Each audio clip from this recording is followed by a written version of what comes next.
यसबाट यो केसबाट अब छिटोभन्दा छिटो फाइदा लिने यहाँ सबैको हतार भएको छ, एनजिओहरूको हतार भएको छ, मन्त्रीहरूलाई हतार भएको छ, इत्यादि हतार भएको छ। र म यही कारणबाट म अन्तिम टुङ्गाउन चाहन्छु आधा मिनटमा। त्यो के त भने रुकुम हत्याकाण्डमा अदालती प्रक्रियाबाट अब न्याय हुँदैन। यहाँ वकिल साथीहरू हुनुहुन्छ, दिनेशजीहरू हुनुहुन्छ, धेरै साथीहरू जानुभएको छ। म सडकमा छु, आन्दोलनमै छु, म सक्छु। त्यस कारणले किन छैन भने जनयुद्धको कुरा उठ्यो, त्यो बेलामा हामीले भनेका थियौँ हामीले यो गैर दलित र दलितको बिचको विवाहलाई प्रोत्साहन गरेका थियौँ। यो कुरा निश्चित हो। हाम्रै पार्टीले म धेरै ठाउँमा त्यो विवाहमा मैले सहभागिता जनाएको छु। हामीले प्रोत्साहित गर्थ्यौँ, त्यहाँ कुनै हामी उनीहरूको घरमा पनि जान्थ्यौँ। गेटबाट भित्र पस्ने बित्तिकै प्रधानमन्त्रीज्यूका सल्लाहकार आएर त्यहाँ उहाँका पिए आएर बाटैमा सडककै छेउमा उहाँ उभिएर तपाईँहरूको ज्ञापन पत्र मलाई दिनुहोस् भन्नुभयो। त्यसपछि हामी यस्तो भयो कि साँच्चै नै हामीले अहिलेसम्म लडेर ल्याएको लोकतान्त्रिक गणतन्त्र कहाँ गएछ? बालुवाटारमा पनि जातीय विभेद, यो संसदीय व्यवस्था भनेकै संविधानमा लेख्ने नलेखे राज्य सत्ता हुँदैन, लागू नगर्ने लागू गर्ने हो भने राज्य सत्ता हुन्छ। त्यसकारण यो व्यवस्था कानुन र संविधानले यो परिवर्तन गर्ने हो। रुकुमको घटना पछिल्लो एउटा कडी मात्रै हो। रुकुमको घटनामा तपाईँ भन्नुहोस् कति सजाय हुन्छ? ल एकछिनलाई मान, तर सजाय त्यसै त हुँदैन। गोविन्द साई र त्यस अगाडि शम्भु सदा र अङ्गिरा पासीको विभत्स हत्याको प्रसङ्ग मात्रै होइन। यो नेपाल 2020 सालमा मुलुक ऐनबाटै छुवाछुत मुक्त भएको, 2063 सालमा संविधान त छुवाछुत मुक्त भएको, अर्को घोषणा गरिएको यी पृष्ठभूमि त छँदैछ, तर व्यवहार त के छ त्यो प्रश्न हो। त्यसैले यी घटनाभन्दा पनि हामी विषय अनि सँगसँगै समाजको चरित्रलाई चित्रित गर्ने क्रममा छौँ। यो क्रममा हामीसँग हुनुहुन्छ नेपाली काङ्ग्रेसका उपसभापति विमलेन्द्र नेगी। त्यस्तै यो छलफलमा हामीसँग हुनुहुन्छ जनता समाजवादी पार्टी नेपालका वरिष्ठ नेता अशोक कुमार राई। त्यस्तै हामीसँग हुनुहुन्छ देशभक्त जनतान्त्रिक मोर्चा नेपालका अध्यक्ष सीपी गजुरेल। त्यस्तै हामीसँग हुनुहुन्छ राष्ट्रिय प्रजातन्त्र पार्टीका अध्यक्ष डाक्टर प्रकाश चन्द्र लोने। त्यस्तै हामीसँग हुनुहुन्छ वैज्ञानिक समाजवादी पार्टी नेपालका संयोजक विश्वभक्त दुलाल आहुति। त्यस्तै हामीसँग हुनुहुन्छ साझा पार्टीका संयोजक रविन्द्र मिश्र। त्यस्तै हामीसँग हुनुहुन्छ नेकपा माओवादी केन्द्रका अध्यक्ष गोपाल किराती। त्यसै गरी राष्ट्रिय जनमोर्चाका सचिव भीमलाल पुरी। त्यस्तै छलफलमा जोडिनु भएको छ सङ्घीय लोकतान्त्रिक राष्ट्रिय मञ्चका अध्यक्ष कुमार लिङदेन। त्यस्तै हामीसँग हुनुहुन्छ जनअधिकार अभियान नेपालका अध्यक्ष तथा वरिष्ठ अधिवक्ता एकराज भण्डारी। त्यस्तै हामीसँग हुनुहुन्छ श्रमिक जनता पार्टी नेपालका अध्यक्ष लक्ष्मण बर्देवा र नेपाल कम्युनिस्ट पार्टी मालेका स्थायी समिति सदस्य कृष्ण राणा। र सँगसँगै यही आन्दोलनका क्रममा घाइते हुनुभएकी नेपाली काङ्ग्रेसकी नेत्री तथा सांसद लक्ष्मी परियार पनि हामीसँग हुनुहुन्छ। सम्बोधनका क्रममा तलमाथि यो कुनै वरियता भन्दा पनि यो सनै भनिएको हो र अहिले छलफलका क्रममा पनि यो को अगाडि को पछाडि भन्ने भन्दा पनि विषय प्रधान हो। यहाँहरूले त्यही रूपमा नै ग्रहण गरिदिनु हुन्छ भन्ने हामी आग्रह गर्दछौँ। यो कार्यक्रम हामी अहिले प्राइम टाइम टेलिभिजनबाट प्रत्यक्ष प्रसारण भइरहेको छ, साथै अन्य माध्यमहरूबाट पनि तपाईँहरूले प्रत्यक्ष रूपमा हेरिरहनु भएको छ। अब हामी सोझै यो छलफलतर्फ लाग्दैछौँ। यो छलफल त्यत्तिकै रचिएको होइन यसको। र त्यसै गरी हामीसँग हुनुहुन्छ नेकपा संयुक्तका महासचिव केदार चन्द्र शर्मा। मैले अघि पनि उद्घोष गरिसकेँ होला। संयुक्त राजनीतिक दलित सङ्घर्ष समिति काठमाडौँ र दलित नागरिक समाजले संयुक्त रूपमा आयोजना गरेको यो कार्यक्रमको पछाडि यसका मसियाहरू हुनुहुन्छ, जसमा नेपाल दलित सङ्घका जीवन परियार, त्यसै गरी समाजवादी दलित मुक्ति महासङ्घका रणबहादुर रम्तेल, त्यस्तै दलित मुक्ति मोर्चा नेपालका अमृत परियार, नेपाल दलित मुक्ति मोर्चाका राम नेपाली, जात व्यवस्था उन्मूलन मोर्चा नेपालका राजकुमार हिङमाङ, त्यसै गरी साझा सामाजिक न्याय विभागका प्रकाश चन्द्र परियार, जातीय समता समाजका भक्त विश्वकर्मा, नेपाल राष्ट्रिय दलित केन्द्रका उपेन्द्र छटुन्जेल, घामले पनि अलिअलि असर गरे हुनसक्छ। त्यस्तै राष्ट्रिय प्रजातान्त्रिक उत्पीडित उत्थान सङ्घका सङ्गठनका ऋषि बाबु परियार, संयुक्त दलित अधिकार मञ्च नेपालका दुर्गा बराइली, नेपाल राष्ट्रिय दलित मुक्ति मोर्चाका धर्म बिरुवाल, सङ्घीय दलित शिल्पी मञ्चका शर्मिला वाक्चन, त्यसै गरी विभेद मुक्ति प्रगतिशील समाजका यमबहादुर विक, दलित नागरिक समाजका भक्त विश्वकर्मा र दलित जातीय सङ्घर्ष समितिका संयोजक गोपाल प्रसाद विश्वकर्मा। पृष्ठभूमिमा यो कार्यक्रम यो चरणसम्म आइपुग्नुका पछाडि उहाँहरूको प्रत्यक्ष रूपमा संलग्नता हात रहेको छ। यो छलफललाई हामीले दुईटा खण्डमा वर्गीकरण गरेका छौँ। पहिलो खण्ड 1-1.5 घन्टासम्म हामी नेताजीहरूसँग छलफल मन्थन गर्नेछौँ भने यहाँ सहभागीहरूको प्रश्न पनि लिनेछौँ दोस्रो खण्डमा, र बढीमा 2 घन्टामा हामी कार्यक्रम टुङ्ग्याउने प्रयत्नमा रहनेछौँ। म सबभन्दा सुरुमा नेपाली कङ्ग्रेसका उपसभापतिबाट जान्छु, विमलेन्द्र निधिज्यूबाट। कृपया माइक त्यहाँ उपलब्ध होला, बसेरै, किनभने यो मन्थन बसेरै गरियो भने त्यो संवाद जस्तो पनि हुन्छ। रुकुम पश्चिम सेतीको नरसंहारसम्म आइपुग्दा यो घटना एउटा अपवादका रूपमा मात्रै हो कि हाम्रो समाजको चरित्र, हाम्रो समाजको मानसिकता, मनोविज्ञान पनि यसरी ठोकिएको हो, छताछुल्ल भएको हो? तपाईँ व्यक्तिगत रूपमा पनि र नेपाली काङ्ग्रेसको नेतृत्व तहमा बस्नुभएका दृष्टिकोणले संस्थागत रूपमा पनि कहाँ चुक भएको रहेछ त समाज? यस्ता घटनाले मात्रै हामीलाई आँखी झ्यालका रूपमा प्रतिबिम्बित गराइदिनु पर्ने? सबभन्दा पहिले टिकाजी लगायत आयोजक सबैलाई म धेरै धेरै धन्यवाद दिन चाहन्छु। यो बहस सामान्य अवस्थाको बहस होइन, यो आन्दोलनको क्रममा एउटा आन्दोलनको कडी हो यो बहस। त्यस कारणले यो बहस सडक बहस आन्दोलनकै रूपमा रहेको मैले ठानेको छु। मैले पनि र मेरो पार्टी नेपाली काङ्ग्रेसले पनि यसलाई आन्दोलनकै एउटा कडीको रूपमा ठानेर यसमा हामी सहभागी भएका छौँ। यो अहिले यो रुकुम लगायत देशभरिमा जति पनि ज्यान गुमाउनु भएका दलितहरूप्रति म हार्दिक श्रद्धाञ्जली अर्पण गर्न चाहन्छु आफ्नो तर्फबाट र पार्टीको तर्फबाट। उहाँको सम्पूर्ण परिवारप्रति हार्दिक संवेदना, शोक र संवेदना पनि व्यक्त गर्न चाहन्छु। अब यो सबभन्दा पहिले यो जाजरकोट र रुकुमको घटना अहिले सबभन्दा बढी सामयिक रहेको छ र बडो पीडादायी, बडो निन्दनीय, यो घृणित कामको रूपमा सामाजिक रूपमा हेर्ने हो भने पनि र राजनीतिक रूपमा हेर्नु हो भने पनि, सांस्कृतिक रूपमा हेर्नु हो भने यो अत्यन्त भर्सनायोग निन्दनीय काम हो। यसको हामी भर्सना गर्दछौँ आफ्नो तर्फबाट पनि र पार्टीको तर्फबाट पनि। अब सरकारले हामीले सुनेको यो घटनाको बारेमा के छ भने सरकारको तर्फबाट, सत्ताधारी दलहरूको तर्फबाट नै संरक्षण भएको छ भने पनि सुनेको छु। अब यसको नेपाली काङ्ग्रेसले आधिकारिक आफ्नो धारणा व्यक्त गरेको छ, छानबिन गर्नुपर्नेछ र हत्यारालाई कुनै पनि हालतमा छोड्नु हुँदैन, सजाय दिनुपर्दछ। कुनै पनि कारणले ढिलो पनि गर्नु हुँदैन र त्यसलाई तपाईँको ओझलमा पार्नु पनि हुँदैन यो मुद्दालाई, र कुनै बहानामा यसलाई चाहिँ ढाकछोप गर्न पनि पाइँदैन भन्ने नेपाली काङ्ग्रेसको धारणा पहिलेदेखि रहेको छ। र आजको यो बहसमा पनि म तपाईँको प्रश्न पार्न चाहन्छु। छुवाछुत भनेको अत्यन्त अमानवीय काम हो। हाम्रो सामाजिक संरचनामा यो चल्दै आएको छ, तर आधुनिक राज्य प्रणालीमा लोकतन्त्रमा जब हामी प्रवेश गरेका छौँ, हामीले संविधान र कानुन सम्पन्न ढङ्गले नै यो छुवाछुतलाई दण्डनीय मानेका छौँ। अब यसमा अन्तर्जातीय विवाह यो सामान्य कुरा भएको हो, तर विवाहलाई अझै पनि तपाईँको सामाजिक मान्यता प्राप्त हुन बाँकी नै छ। कानुनी मान्यता त प्राप्त भएको छ, तर सामाजिक मान्यता प्राप्त हुन बाँकी नै छ। यो सामाजिक मान्यता प्राप्त गर्नको लागि समाजमा यसको लागि सचेतना, यसको लागि अभियान चलाउनु जरुरी छँदैछ। सामाजिक र सांस्कृतिक रूपमा पनि यसको कमी कमजोरी छ, त्यसलाई हामीलाई जरुरी छ। तर त्योभन्दा पनि राज्यलाई र कानुन तपाईँको लागू गर्ने ल इन्फोर्समेन्ट फोर्स जुन हुन्छ त्यसको बढी जिम्मेदारी हुन्छ। त्यस कारणले हामीले हेरिरहेका छौँ समाजमा र राज्यमा राज्यको आवश्यकता त्यसैको लागि हुन्छ।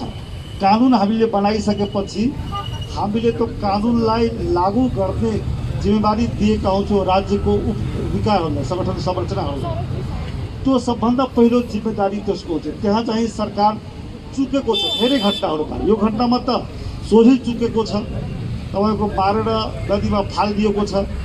दुईवटा मन पराएको आफूले केटा र केटी बिहे गर्दै सन्दर्भमा तपाईँको यो दुलहीको घरमा भनिएको छ।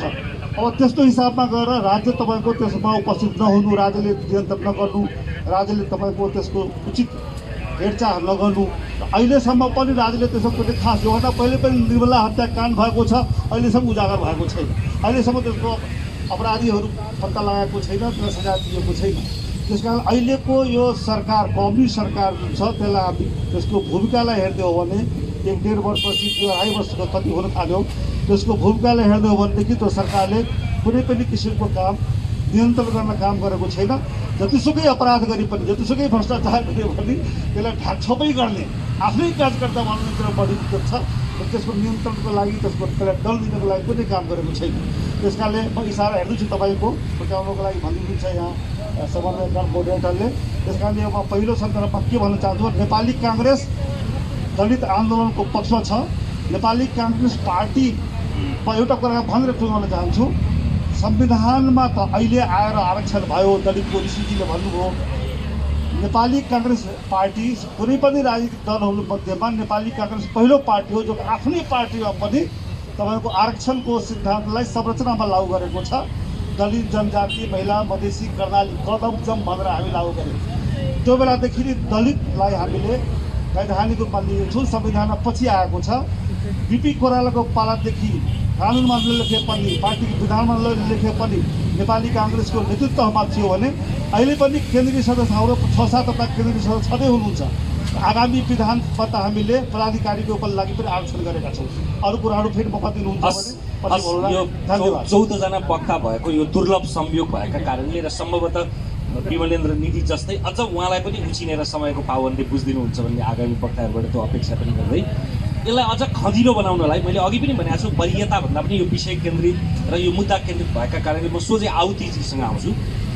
यो घटना र प्रवृत्तिलाई अनि राज्य सत्ता, पार्टी संरचना, यसका विषयमा सम्भवतः नेपालका जीवित यो अभियानको एक्टिभिजम मात्रै होइन, एकाडेमिसियन यी दुईटैमा पनि पहिलो पात्र सजिलै चाहिँ आउती भेटाउन दोस्रोको खोज्नै पर्छ। त्यसैले तपाईँबाट जाओस्। तपाईँले सोध्नुभयो कि यो रुकुमको घटना चाहिँ आकस्मिक हो कि अथवा चाहिँ हाम्रो परम्परागत संरचनाको परिणाम हो भनेर चाहिँ भन्नुभयो। म यहाँ भन्दै पनि आज म फेरि दोहोऱ्याउन चाहन्छु कि नेपालको राजनीतिक आन्दोलन 1990 पछि सुरु भयो भनेर मान्दाखेरि लोकतान्त्रिक आन्दोलन 1990 पछि सुरु हुन्छ र कम्युनिस्ट आन्दोलन 2006 देखि सुरु हुन्छ। तर त्यो दुईटै आन्दोलनले विश्वेश्वर प्रसाद कोइरालाको धारा भन्नुहोस् वा पुष्पलालको धारा भन्नुहोस्, त्यो दुईटै आन्दोलनको धाराले नेपाली समाजको बनावट जात व्यवस्थामा आधारित छ भन्ने कुरालाई स्वीकार गर्न सकेन। मुख्य ध्यान हाम्रो त्यहाँ हुनु जरुरी छ कि जात व्यवस्थामा आधारित नेपाली समाज थियो। नेपाली समाजको बनावट, नेपाली समाजको वर्गहरूको बनावट, यहाँको संस्कृतिको बनावट, यहाँको सबै तहगत संरचनाको बनावट चाहिँ जात व्यवस्थाद्वारा उत्प्रेरित हो, जात व्यवस्थाद्वारा निर्धारित हो। तर नेपालको दुईटै राजनीतिक धाराले, लोकतान्त्रिक पनि कम्युनिस्ट पनि, दुईटै राजनीतिक धाराले नेपालको सामन्तवाद, हिजोको सामन्तवाद चाहिँ जात व्यवस्थामा आधारित हो भन्ने कुरालाई स्वीकार गर्न सकेन, त्यसलाई पहिचान गर्न सकेन। जसको कारणले युरोपको जस्तो, अब युरोपको जस्तो, चाइनाको जस्तो वा अन्य ठाउँको जस्तो सामन्तवाद सोच्यो जहाँ जात व्यवस्थामा आधारित समाज थिएन। त्यसकारणले नेपालको सामन्तवादका विरुद्धको लडाइँ कस्तो बन्न पुग्यो त भने जुन चिजले, जुन जात व्यवस्थाले समाजलाई आधारभूत रूपमा निर्माण गरेको छ त्यसको विरुद्ध नलडिकन राजनीतिक स्वतन्त्रताको आन्दोलन बन्न पुग्यो नेपालको राजनीतिक आन्दोलन।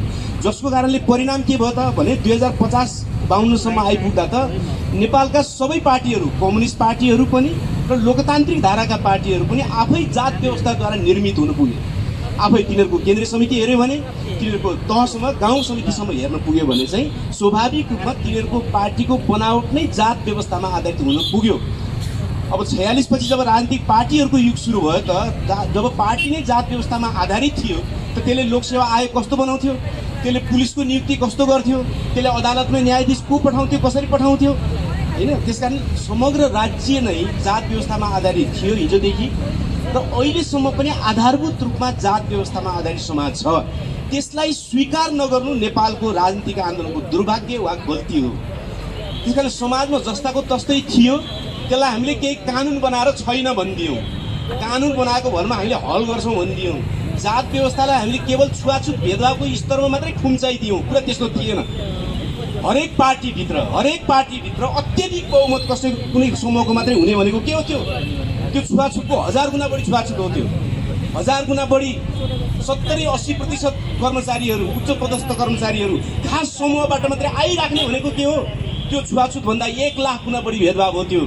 त्यसकारण समग्र राजनीतिक समाजको बनावट चाहिँ जात व्यवस्थामा भयो, तर नेपालको राजनीतिक आन्दोलनले त्यसलाई स्वीकार गरेन, छलेर जान चाह्यो। जसको परिणाम के भयो त भने हरेक पार्टीभित्र जनयुक्त भएका ठाउँहरूमा पनि केही समय अन्तर्जातीय बिहाहरू भइराख्ने र नेतृत्वमा त्यसको मुख्य नेतृत्व हिस्सामा प्रतिगमन भइसकेपछि ती सबै उल्टिने र आज त्यही ठाउँमा चाहिँ बर्बर हत्याकाण्ड मचिने स्थिति पैदा भयो। त्यसकारण मेरो जोड कहाँ हो त भने छुवाछुत भेदभाव इत्यादि इत्यादि हाम्रो पार्टीमा 2-4 जना दलित घुसाइदिएका छौँ, यो मुख्य मुद्दा होइन। मुख्य मुद्दा नेपालको राजनीतिक आन्दोलनले हिजो गरेको गल्ती अब सच्याउने कि नसच्याउने, कि जात व्यवस्थाको विरुद्ध नेपालको राजनीतिक आन्दोलन जाने कि नजाने, अनि मात्रै यो समस्या हल हुन्छ। त्यसकारणले जात व्यवस्था थियो, छ, हर पार्टीभित्र छ, हर कार्यालयमा छ, हर टेलिभिजन स्टेसनमा छ, हर ठाउँमा छ, नभएको ठाउँ छ।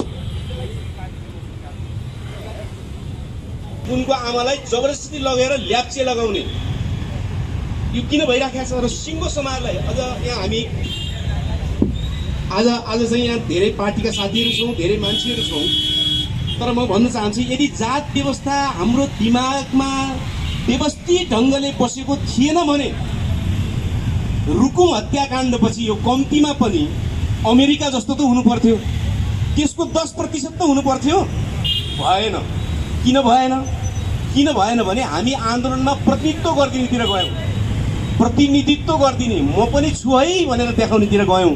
बरु हामी यो व्यवस्था र यसबाट उब्जिएको यत्रो भयानक जो स्थिति छ त्यसको विरुद्ध दृढतापूर्वक सबै लड्नेतिर कोही पनि गएनौँ अथवा थोरै गयौँ। यो किनकि हाम्रो प्रत्येक मानसिकताको बनावट जात व्यवस्थामा आधारित छ। प्रत्येक चिज अब हामीलाई हतारो भएको छ, यसबाट के लिने? फाइदा लिने।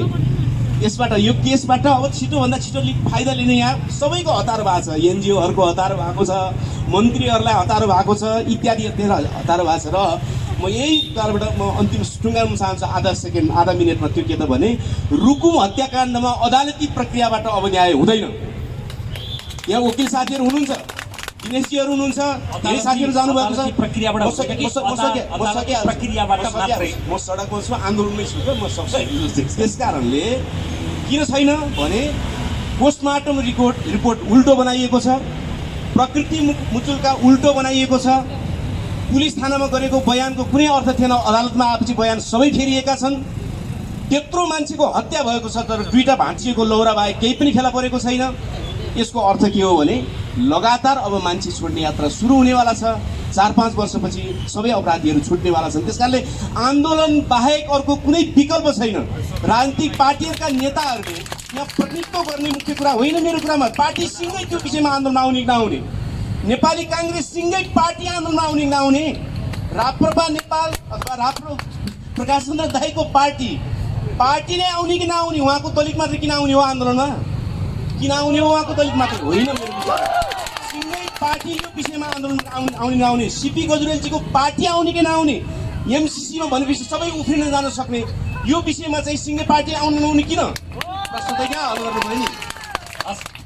सम्भवतः त्यसको आउतीजीले भनेको यो प्रारम्भिक सुखद सङ्केत, यो आज प्रारम्भिक मात्रै नहोस्, प्रस्थान बिन्दु मात्रै नहोस्, यो यस्तो विषयमा छलफल गर्दैछौँ। तर यो प्यानलहरू हेर्ने हो भने करिब सबै राजनीतिक दलको र अनुहार पनि गैर दलित अनुहारको बाहुल्यता छ। त्यसैले यो मुद्दा यो सुखद सुरुवात होस् तर प्रारम्भ मात्रै नहोस्। यो आयोजकहरूलाई पनि र सँगसँगै सहभागीलाई पनि मेरो आग्रह, यो छलफलमा हुनलाई त यो एउटा नमुना योग्य प्रतिनिधि सहभागिता भए पनि वर्तमान सांसदहरू, पूर्व सांसद लगायत पुराना दलित अभियन्ता, नेताहरू, वरिष्ठ अधिवक्ता लगायत नागरिक समाजका प्रतिनिधिहरूको संयोगको, म यहाँबाट देख्दा संयोगको पछाडि हजारौँ उपस्थिति पनि भएको हुनसक्छ। टेलिभिजनबाट हामीलाई हजारौँले हेरिरहनु भएको छ। रविनजी केही हतार पनि गर्दै हुनुहुन्छ। अब म रविन्द्र मिश्रजीसँग आउँछु। यो यस्तो विषय हो जसमा प्रश्न वाञ्छनीय पनि हुँदैन, प्रश्न आवश्यक पनि हुँदैन। हस्, धेरै धेरै धन्यवाद। अहिले मभन्दा अगाडि 2 जना वक्ताहरू मात्रै हुनुहुन्थ्यो र उहाँहरू दुवैजनाको कुरा सुन्दाखेरि यो विषय अहिले पनि कति पेचिलो र कति गम्भीर रहेको छ भन्ने कुरा प्रष्ट हुन्छ।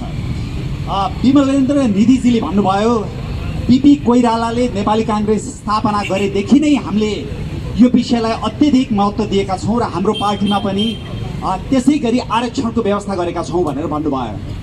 आहुतिजीले भन्नुभयो यो खालि पार्टीमा कोही नेतालाई दलित समुदायबाट कोही नेतालाई राख्ने विषय मात्रै होइन, यो त सम्पूर्ण समाज नै जात व्यवस्थामा आधारित छ र यसको विरुद्ध सङ्घर्ष गर्नुपर्छ भनेर भन्नुभयो।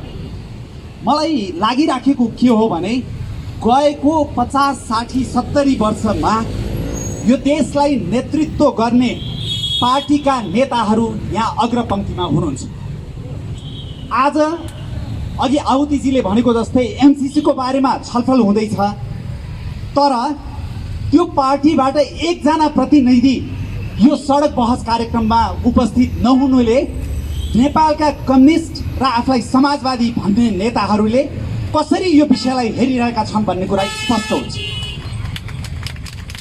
यो यति धेरै लामो अवधि वर्षौँ वर्ष बित्दा पनि र उहाँहरू सत्तामा रहँदा पनि यो विषय किन सम्बोधन हुन सकेन, यो विषयलाई उहाँहरूले किन सम्बोधन गर्न सक्नु भएन र आज पनि आएर पश्चिम रुकुममा जुन घटना घट्यो त्यो अमानवीय बर्बरतापूर्ण एकदम मध्ययुगीन जुन घटना घट्यो त्यसको विषयमा निरन्तर तपाईँहरू सबैजना यसरी आन्दोलनमा किन उत्रिनु परिराखेको छ, यो अत्यन्त दुःखद विषय हो र यसलाई सम्बोधन गर्नको लागि जे भइराखेको छ त्यसलाई कुनै न कुनै बिन्दुमा सम्बोधन त गर्नै पर्छ। त्यो सम्बोधन गर्नको लागि सबभन्दा पहिला अघि पार्टीमा प्रतिनिधित्वको मात्रै विषय होइन र एक दुईजना राख्ने मात्रै विषय होइन भनेर आहुतिजीले भन्नुभयो, सही हो। त्यसै हुनाले साझा पार्टीमा हामीले समावेशिता र सामाजिक न्याय विभाग बनाएका छौँ र त्यसको नेतृत्व प्रकाश परियारले गरिराख्नु भएको छ, प्रकाश चन्द्र परियारले। र म आज यहाँ दलित समुदायका धेरै साथीहरू भएको ठाउँमा के भन्न चाहन्छु भने साझा पार्टीको नेतृत्वमा उच्च नेतृत्वमा हामी साँच्चीकै दलित समुदायका विभिन्न पिछडिएका समुदायका र विभिन्न अन्य समुदायका व्यक्तित्वहरूको प्रतिनिधित्व चाहन्छौँ र तपाईँहरू कोही पनि साझा पार्टीसँग आबद्ध हुन चाहनुहुन्छ भने प्रकाश चन्द्र परियारजीसँग सम्पर्क गर्नुहोला, किनभने साँच्चीकै हामी यसलाई आन्दोलनको रूपमा अगाडि बढाउन चाहन्छौँ। एक नम्बर। दोस्रो नम्बर, हामी जहिले पनि हामीले जब यो अधिकारको कुरा गर्छौँ हामी संवैधानिक र कानुनी अधिकारको कुरा गर्छौँ र संवैधानिक अधिकारको कुरा गर्दाखेरि आजसम्म पनि दलित आयोग बन्न सकेको छैन। दलित आयोग अहिलेसम्म बन्न नसक्नुको कारण के हो? यहाँ उपस्थित भएका नेताहरूले पनि जवाफ दिनुपर्छ, सत्तारूढ पार्टीको नेताले पनि जवाफ दिनुपर्छ र त्यसै गरी कानुनमा भएका छिद्रहरू त्यसलाई पुर्दै जानुपर्छ। त्यो साथ कसैको दुई मत हुनै सक्दैन र संवैधानिक र कानुनी अधिकार पहिलो हतियार हो। तर त्यसको साथमा एउटा स्वीकार्यता अभियान, अघि उहाँले जाति व्यवस्था विरुद्धको अभियान भन्नुभयो, दलित समुदायलाई पनि र अन्य समुदायलाई पनि स्वीकार्नु पर्ने हरेक जात जातिका साथीहरूले नेपालीहरूले स्वीकार्नु पर्ने भावना हामीले प्रेरित गर्नुपर्नेछ। त्यो भावना अहिले पनि गाउँमा मात्रै होइन सहरमा पनि अत्यन्त न्यून छ। अस्ति पनि मैले कार्यक्रममा बोल्दा भनेको थिएँ, काठमाडौँ उपत्यकामा पढेका लेखेका देखेका बुझेका परिवारमा बाहिर गरेर नभने पनि परिवारभित्र मेरो छोराछोरीले फलानुलाई बिहा गर्नुहुन्छ र फलानुलाई बिहा गर्नु हुँदैन भनेर कुरा भएको मैले सुनेको छु र यस्तो किसिमको सङ्कुचित सोच लिएर जो बस्नु भएको छ उहाँहरूमा चेतना आओस् भन्ने हामी सबै प्रार्थना गरौँ र यसको लागि स्वीकार्यताका लागि अथवा सशक्तिकरणको लागि अहिलेसम्म सरकारले विभिन्न किसिमका अभियानहरू चलाउनको लागि मानिलिउँ कतिवटा सिनेमा बनाए, कतिवटा टेलिफिल्महरू बनाए, कतिवटा त्यो सचेतना अभियानहरू गाउँ गाउँमा लिएर गयो अथवा सहरभित्रै पनि लिएर आयो। त्यो कुरा हामीले सोच्नुपर्ने हुन्छ। र तेस्रो महत्त्वपूर्ण कुरा मैले जोड दिइराखेको, बारम्बार जोड दिइराखेको एउटा कुरा के हो भने शिक्षा शिक्षा शिक्षा। शिक्षालाई जहिले पनि हामी यस्ता आन्दोलनका कुरा गऱ्यौँ भने अधिकारसँग मात्रै लगेर जोड्छौँ, संविधान र कानुनी अधिकारसँग लगेर जोड्छौँ, तर जाजरकोट र पश्चिम रुकुममा बुढा नीलकण्ठ शैलीका स्तरीय दर्जनौँ स्कुल भइदिएको भए आज जुन घटना घट्यो त्यो घट्यो कि घट्दैन भनेर हामी प्रश्न गरौँ एकचोटि। यसको अर्थ शिक्षाले चेतना पनि दिन्छ, विवेक पनि दिन्छ भनेको होइन, नदिन पनि सक्छ। तर आम रूपमा गुणस्तरीय सार्वजनिक शिक्षा समाजका अधिकांश विकृतिको औषधि हो। यो कुरा विकसित देशहरूले नि प्रमाणित गरिसकेका छन्। जो अविकसित थिए र अहिले आएर विकसित हुँदैछन् र भएका छन्, गएको 15-20 वर्षमा 50 वर्षमा भएका छन्, उनीहरूले पनि जोड दिइसकेका छन्। तपाईँहरूलाई साउथ कोरियाको इक्जाम्पल दिउँ। दक्षिण कोरिया हामी जस्तै आर्थिक स्थिति भएको देश थियो, तर 40-50 वर्षमा उसले प्रगति गर्यो, यति प्रगति गर्यो कि आज त्यहाँको पर क्यापिटा इन्कम $30,000 भन्दा माथि छ, हाम्रो $1,000 मात्रै छ। र त्यो प्रगतिको क्रममा उनीहरूले शिक्षालाई यति महत्त्व दिए, सार्वजनिक शिक्षालाई, त्यो कुरा गरेर साध्य छैन। छेउमा भुटान छ। भुटानमा पहिलो प्राथमिकता नागरिकहरूले सार्वजनिक स्कुलमा लगेर आफ्ना बच्चाहरू राख्न चाहन्छन्, अनि पाएन भने मात्रै प्राइभेट स्कुलमा लान्छन्। हो, त्यो हुनाको कारण के हो भने गुणस्तरीय सार्वजनिक शिक्षाले विभेदका, छुवाछुतका, जातीय समाजको जातीय स्वरूपको यी सबै विषयहरूलाई शिक्षाले सम्बोधन गर्छ। त्यसै कारणले मैले यहाँ 2-3 कुरामा जोड दिन चाहेँ। एउटा, यहाँ प्रमुख दलको प्रतिनिधित्व गर्ने नेताहरू हुनुहुन्छ, तपाईँहरू घर गएर आत्ममूल्याङ्कन गर्नुहोस्। 40-50 वर्ष तपाईँहरूले यो देशमा नेतृत्व गर्दा पनि आज किन यो अवस्था आयो? दोस्रो कुरा, संवैधानिक र कानुनी रूपमा जे जस्ता छिद्रताहरू छन् र अपर्याप्तताहरू छन् त्यसलाई सबैले सम्बोधन गर्नुपर्छ। त्यो सम्बोधन नभइकन साँच्चीकै यो जातीय व्यवस्था भन्नुहोस् अथवा छुवाछुत भन्नुहोस् अथवा विभेदहरू, यो अन्त्य हुँदैन। तेस्रो कुरा, शिक्षित समुदायमा पनि जुन अस्वीकार गर्ने प्रवृत्ति छ जातको आधारमा, त्यसलाई अन्त्य गर्नको लागि शिक्षित भनिएकाहरूले पनि आफ्नो चेतनाको स्तर बढाउनु पर्यो र हामीले बारम्बार भन्नु पर्यो। र चौथो कुरा, गुणस्तरीय सार्वजनिक शिक्षा समाजका अधिकांश विकृतिका औषधि हुन्। त्यो संसारभरि नै देखिएको छ। विकसित भइसकेका देशहरूको पनि त्यही हो, विकासोन्मुख देशहरूको स्थिति पनि त्यही हो। त्यसो हुनाले यसलाई जोड दिउँ र नेपालको मानव विकास प्रतिवेदनमा तल परेका जिल्लाहरू जहाँ दलितहरूको बाहुल्य छ, जहाँ पिछडिएका वर्गहरू बस्छन्, त्यहाँ लगेर गुणस्तरीय स्कुलहरू खोलौँ, गुणस्तरीय शिक्षा दिउँ। 10-15 वर्षपछि हात धुने अभियान चलाउनु पर्दैन। 10-15 वर्षपछि फेरि टोयलेट बनाऊ, घरमा टोयलेट बनाऊ भन्ने अभियान चलाउनु पर्दैन। 10-15 वर्षपछि फेरि यसै गरी जातीय विभेदका विरुद्ध आन्दोलन सम्भवतः धेरै कम गर्नुपर्छ। यो 3-4 कुरामा मैले जोड दिएँ र म आज अर्को कार्यक्रममा जानुपर्ने हुनाले यहाँहरूबाट म बिदा पनि चाहन्छु। धेरै धेरै धन्यवाद। आयोजकका अनुसार चाहिँ यो प्यानल डिस्कसन भएले पुरा समय बस्नु नै कार्यक्रमको मर्यादा अनि बाधे जातीय तत्त्वबाट वाद प्रतिवाद संवाद हुन्थ्यो भन्ने अपेक्षा पनि हो। अरू अतिथिले चाहिँ अब यो कुरालाई मान्यता दिनु होला अथवा लागू गर्नु होला। आहुतिजीले अघि भने जस्तो अमेरिकामा एउटा अश्वेतको हत्या पश्चात अहिले त यो यति विश्वव्यापी भएछ कि भारतमा हिजो मात्रै युनिलिभरले एउटा निर्णय गर्यो फेयर एन्ड लभलीको नामै परिवर्तन गर्ने, नत्र भने गोरो हुनुपर्छ, चम्किलो हुनुपर्छ भन्ने जो केही कारणले उसले फेयर एन्ड लभली बेच्दै आएको थियो भने त्यो चाहिँ रङ्गभेदी नारा हो भनेर युनिलिभरले त्यो प्रडक्टको नाम नै नारा नै फेर्ने भयो। त्यति मात्रै होइन, त्यस्तै सौन्दर्य प्रसाधनका ब्रान्ड एम्बासडरहरू प्रियङ्का चोपडादेखि दीपिका पादुकोणसम्मले त्यस्तो प्रसाधनको जिन्दगीभरि कहिले पनि ब्रान्ड एम्बासडर नहुने भनेर भने। त्यो साङ्केतिक नै सही। त्यस्तो जागरण चाहिँ किन नेपालमा आउन सकेन? यो प्रश्न झन् बढी सिपी गजुरेलजीहरूलाई सान्दर्भिक होला। 10 वर्ष सशस्त्र द्वन्द्व गरेको त्यसको सबभन्दा केन्द्रीय ठाउँ मानिएको रुकुम जाजरकोटमा त्यही अहिले 6 जनाको प्रेम भएर विवाह गर्न जन्ती बनेर जाँदाखेरि हत्या भएर सब आउँछ। के दिएछ त यो सशस्त्र द्वन्द्वले?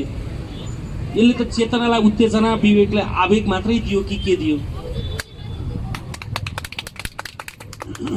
धन्यवाद।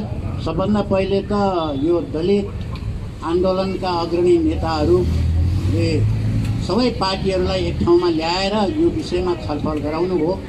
त्यसकारण आयोजक साथीहरूलाई म धेरै धेरै धन्यवाद दिन चाहन्छु। र अहिले जुन प्रश्न उठेको छ यो असाध्यै सान्दर्भिक प्रश्न हो। र म यसैबाटै सुरु गर्न चाहन्छु। यो धेरै महत्त्वपूर्ण प्रश्न उहाँले उठाइदिनु हो र म यसबाट सुरु गरौँ। जस्तो कि पहिला उहाँले प्रश्न गर्नुभएको थियो, यो जुन समस्या हो दलितमाथि आइपरेको समस्या, जुन नृशंस हत्याकाण्ड भयो, त्यो चाहिँ नितान्त त्यो पश्चिम रुकुमको मात्रै हो कि त्यो प्रतिनिधिमूलक घटना हो? त्यसले समाजलाई पनि प्रतिनिधित्व गर्छ कि त्यो एउटा बेग्लै घटना मात्रै, छुट्टै घटना मात्रै हो? मलाई के लाग्छ भने त्यसले अहिलेको समाजको त्यो प्रतिनिधि घटना हो, त्यो अलग एउटै मात्रै घटना होइन। अहिलेको समाजको परिस्थितिलाई त्यसले चाहिँ प्रतिनिधित्व गर्छ। किनभने म के भन्न चाहन्छु भने त्यो घटना घटिसकेपछि त्यो घटना घट्ने सन्दर्भमा त्यहाँ कसको भूमिका कस्तो रह्यो, त्यो कुराले यसको चरित्रलाई निर्धारण गर्छ। त्यहाँका जनप्रतिनिधि, जस्तो त्यहाँ जनप्रतिनिधिको भूमिका के रह्यो, वडा अध्यक्षको, उहाँले त के गर्नु पर्थ्यो भने अहिले कमसेकम यो संविधानमा त दलित प्रथा उन्मूलन भयो भनिएको छ। अब यो दलित र गैर दलितको विवाहलाई त प्रोत्साहन गर्नु पर्थ्यो नि उहाँले। जनप्रतिनिधिले त उहाँका केटीका आमा बुवाहरूलाई सम्झाउनु पर्थ्यो, त्यो त राम्रो भएन। तपाईँको चाहिँ नि यो छोरी त उदाहरण बन्न सकिन्, त्यसकारण यो त राम्रो हो भनेर प्रोत्साहन गर्नु पर्थ्यो। तर अहिले रिपोर्टमा के आएको छ भने जनप्रतिनिधि नै त्यो आक्रमणका योजनाकार बने। अनि कोलाई सामेल रहेछन्, त्यो समाज कस्तो रहेछ अहिले यहाँका। त्यसकारण म त्यसमा आउँछु। अब त्यसो हुनाले अहिले यो जुन घटना भएको छ यो प्रतिनिधिमूलक र हामी सबैको आँखा खोल्ने खालको घटना भएको छ। उहाँहरूले जुन त्यसमा बलिदान गर्नुभयो, वास्तवमा अघि भनियो भने उहाँ एक प्रकारले शहीदै हुनु, किनभने उहाँहरूले त्यो बलिदान नगरेको भए यो चर्चा यो स्तरमा उठ्ने रहेनछ। यो नितान्त के हुन्थ्यो भने फर्मालिटी मात्रै हुन्थ्यो, तर अहिले चाहिँ यो ठोस रूपमा आएको छ। त्यसकारण एउटा त के हो भने यहाँको जनप्रतिनिधिको चाहिँ हेराइ के रहेछ, जातीय विभेद बारेमा यो जनप्रतिनिधिको हेराइ के रहेछ। यहाँ ठिक छ, संविधानमा उल्लेख भएको छ, 2020 सालमा पनि उल्लेख भयो, 2063 सालमा पनि त्यहाँ क्याटेगोरिकली उल्लेख भएको छ। र अझ दलित र गैर दलितको बिहालाई प्रोत्साहन गर्नको निम्ति इनाम समेत दिने भनेर भनिएको छ। त्यति हुँदा पनि अब जनप्रतिनिधिको मानसिकता कस्तो देखियो भने यो त सजाय गर्नुपर्छ, यो दलित भएर गैर दलितमा बिहा गर्न आउनेलाई सिद्ध्याउनुपर्छ भन्ने खालको चाहिँ जनप्रतिनिधि भएपछि यो एउटा विचार रहेछ नि जनप्रतिनिधि कस्ता रहेछन् भन्ने। अर्को कुरा, यो घटना सँगसँगै के पनि भएको छ भने यो घटना कुनै न कुनै रूपमा घट्दैछ भन्ने कुरा त्यहाँका प्रहरीहरूलाई पनि थाहा थियो भनेर, प्रहरीहरू पनि आएका थिए भनेर। तर उनीहरूले चाहिँ त्यत्रो घटना भइरहँदा उनीहरू तमासे भनिएको छ, बनेका छन्। भनेपछि राज्यको यो पार्टीको दृष्टिकोण के रहेछ? यहाँ अहिले जुन संविधान बन्यो त्यसलाई लागू गर्ने जिम्मेवारी कसको?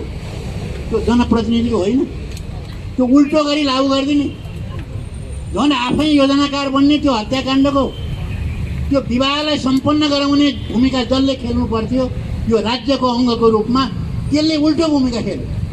प्रहरीले जसले सुरक्षा दिनु पर्थ्यो त्यो प्रहरी तमासे बन्यो, ठिक्कै पारे भने जस्तो गर्यो। अनि यहाँका प्रहरीहरूको राज्यको अर्को अङ्गको भूमिका कस्तो रह्यो त भने अनि दलित विरोधी, छुवाछुत मात्रै होइन जातीय विभेदको पक्षधर सोचाइरहेछ नि, त्यसबाट त्यो बुझिन्छ। उहाँले जो प्रश्न गर्नुभयो यो गम्भीर प्रश्न हो। म तपाईँहरूलाई भन्छु, यो कुनै पनि कानुन बनाइदिएर त्यो समस्या हल हुँदैन। अघि पनि चर्चा भयो, त्यसलाई लागू गर्नुपर्छ। लागू गर्ने कसले? जसले त्यसको नेतृत्व गरेको छ त्यो सरकारको पहिलो दायित्व त्यसको हो, राज्य व्यवस्थाको, त्यसको प्रहरीहरूको, सबै संयन्त्रको पहिलो दायित्व हो त्यसलाई लागू गर्ने। तर खोइ कसले लागू गर्यो? मैले जनयुद्धको कुरा उठ्यो त्यो बेलामा हामीले भनेको थियौँ, हामीले यो गैर दलित र दलितको बिचको विवाहलाई प्रोत्साहन गरेका यो कुरा निश्चित हो। हाम्रै पार्टीले म धेरै ठाउँमा त्यो विवाहमा मैले सहभागिता जनाएको छु। हामीले प्रोत्साहित गर्छौँ। त्यहाँ कुनै हामी उनीहरूको घरमा पनि जान्छौँ, जहाँ गैर दलितको घरमा गएर पनि हामी भूमिगत बस्थ्यौँ, उनले राम्रै मान्थ्यो। किन मेरो छोराको चाहिँ दलितसँग बिहा गराइदियो भनेर त मैले कोसिस कहिले पनि सुनेको थिइनँ। मेरो छोरीको बिहा किन दलितसँग गराइदियो भनेर त कसैले विरोध गरेका थिएन। हामीलाई त्यहाँ सम्मान गर्थे, भूमिगत हामी त्यहीँ बस्थ्यौँ। त्यहाँ एउटा कल्चरको स्थापित भएको छ। त्यो विवाहहरू कुनै पनि विघटन भएको थिएन। तर अहिले आएर अहिलेको कुरा तपाईँले गर्नुभयो, अहिले आएर सबै विघटन भएको छ। प्रायः जस्तो म जान्छु, धेरै जस्तो विघटन भएको छैन। किन विघटन भएको? त्यसको मूल कारण के हो? त्यतिखेर के गरेको थियो भने त्यो जुन जनसरकार हो, जनसरकारको एउटा एजेन्डा के थियो त भने यसलाई स्थापित गर्नुपर्छ भन्ने एजेन्डा। दलित र गैर दलितको बिहालाई प्रोत्साहन गर्नुपर्छ भन्ने थियो। यो दलित व्यवस्था समाजबाट चाहिँ उन्मूलन गर्नुपर्छ भन्ने धारणाले त्यहाँको जनसरकारले काम गरेको छ। अनि जोसुकैले पनि त्यहाँको राजनीतिक पार्टी, हाम्रा जनवर्गीय सङ्गठन, त्यहाँका जनसेना सबैले एकमतले त्यो लागू गर्छ। त्यसलाई लागू गर्ने जिम्मेवारी लिएका थिए। तर अहिले त्यो जिम्मेवारी लिएको देखियो।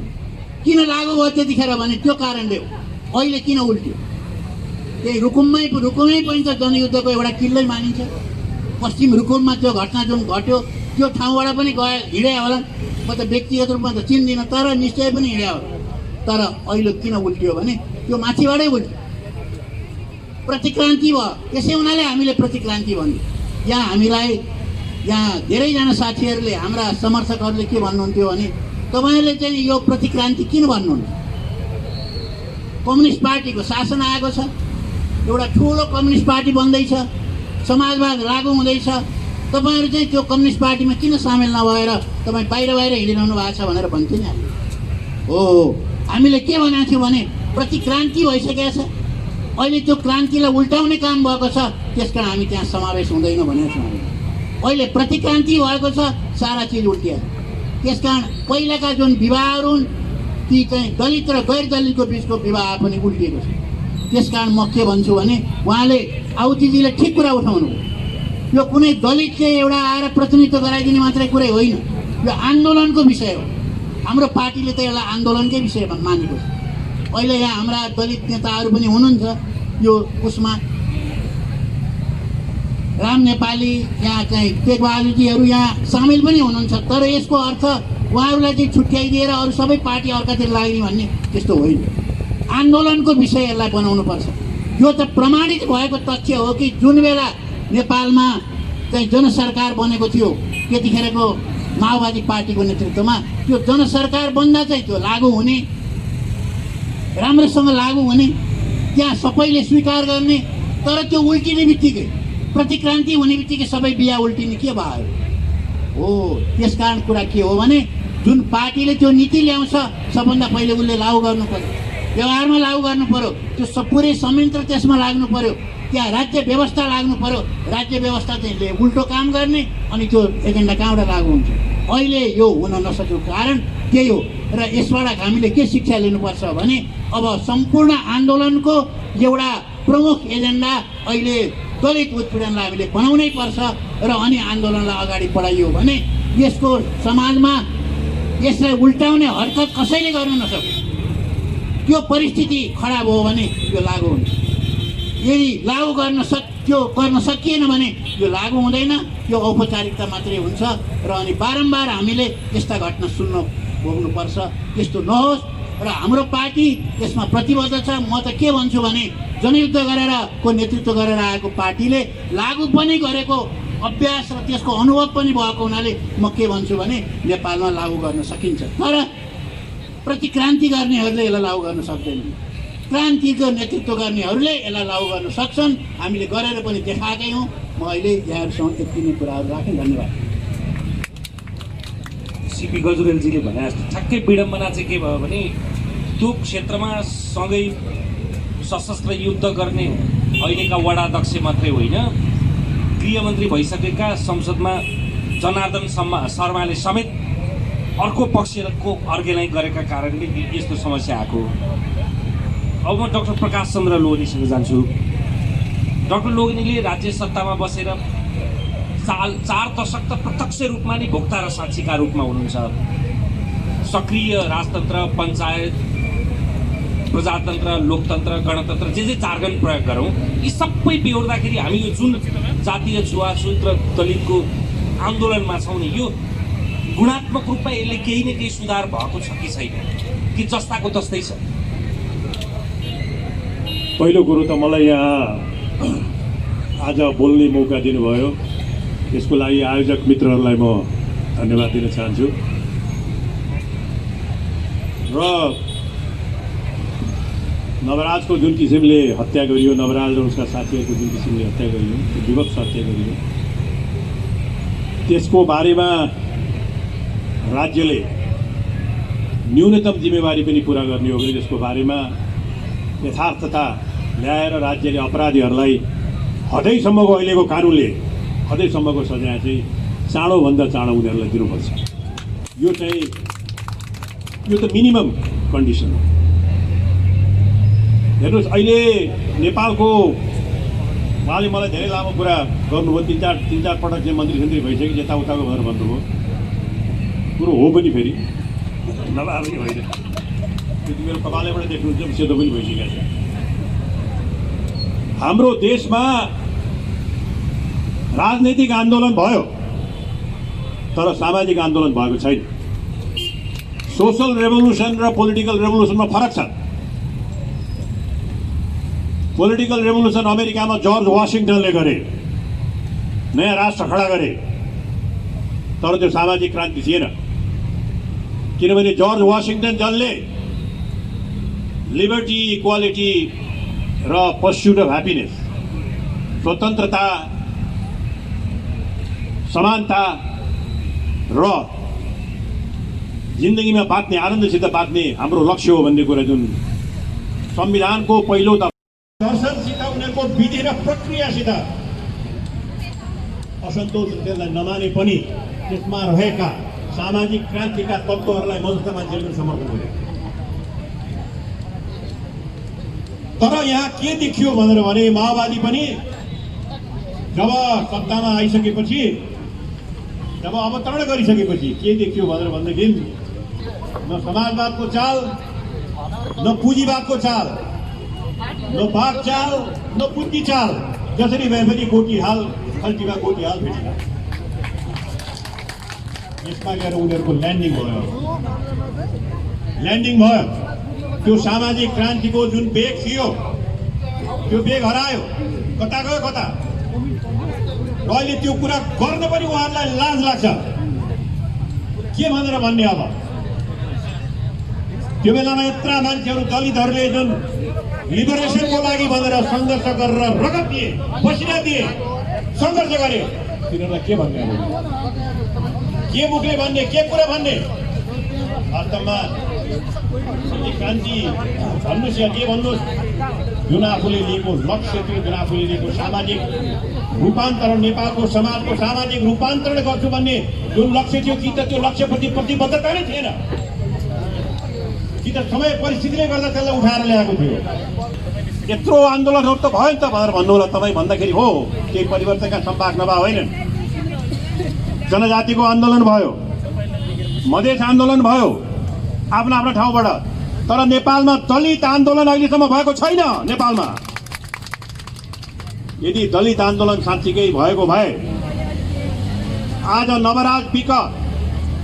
नवराज विकलाई त्यहाँ हत्या हुँदाखेरि त्यो एउटा निर्दोष मान्छे, 21 वर्षको मान्छे, जिन्दगीमा कत्रो आकाङ्क्षा लिएर, कत्रो एउटा हिम्मत लिएर केही गर्छु भनेर हिँडेको बुवा मुवालाई म प्रहरीमा गएर जागिर खाएर उनीहरूको जीवनस्तरमाथि उठाउँछु, परिवार, राम्रो परिवार लिएर जिन्दगी बिताउँछु भनेर गएको मान्छेलाई त्यो हत्या हुँदाखेरि आज हाम्रो चेतनाको स्तर कहाँ छ त? खोइ त्यसको विरुद्धमा भएको आन्दोलन, सामाजिक आन्दोलन, खोइ त्यसको विरुद्धमा भएको आवाज हामी आज गर्दैछौँ। यो राम्रो कुरा हो, तर यो दलितको मात्रै समस्या होइन। 40-50 लाख नेपालीहरूलाई तिमीहरू तल छौ, तिमीहरू हामीभन्दा तल छौ भनेर तल राखेर जब कुनै समाज बच्छ भने त्यो समाज कहिले पनि सभ्य हुँदैन। त्यो कलङ्कित समाज हुन्छ। त्यो कलङ्क नेपालमा लागेको छ अहिले। त्यसको विरुद्ध आन्दोलन गर्ने जिम्मेवारी मित्रहरू आज तपाईँहरूले जुन गर्नुभएको छ दलित साथीहरूको, तर तपाईँहरूको मात्रै जिम्मेवारी होइन त्यो।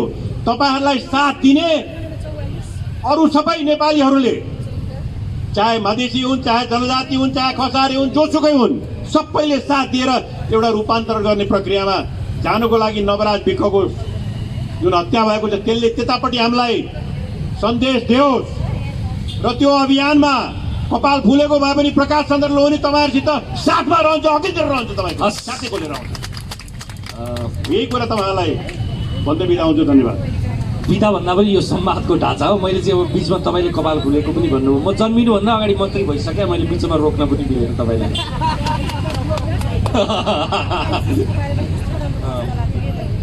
अब यस पछाडि म अशोक राईजीसँग जान्छु। उहाँले उठाउनु भएको र अरूले उठाएको आलोकमा पनि संसारका थुप्रै आलोकका कुरा भए। राजनीतिक क्रान्तिको कुरा, सामाजिक क्रान्तिको कुरा, सांस्कृतिक क्रान्तिको कुरा। नेपालमा अझ सघन र घनीभूत रूपमा त जनजाति आन्दोलन पनि उठ्या छैन, मधेस आन्दोलन पनि उठ्या छैन, सापेक्षित रूपमा उठ्या होला।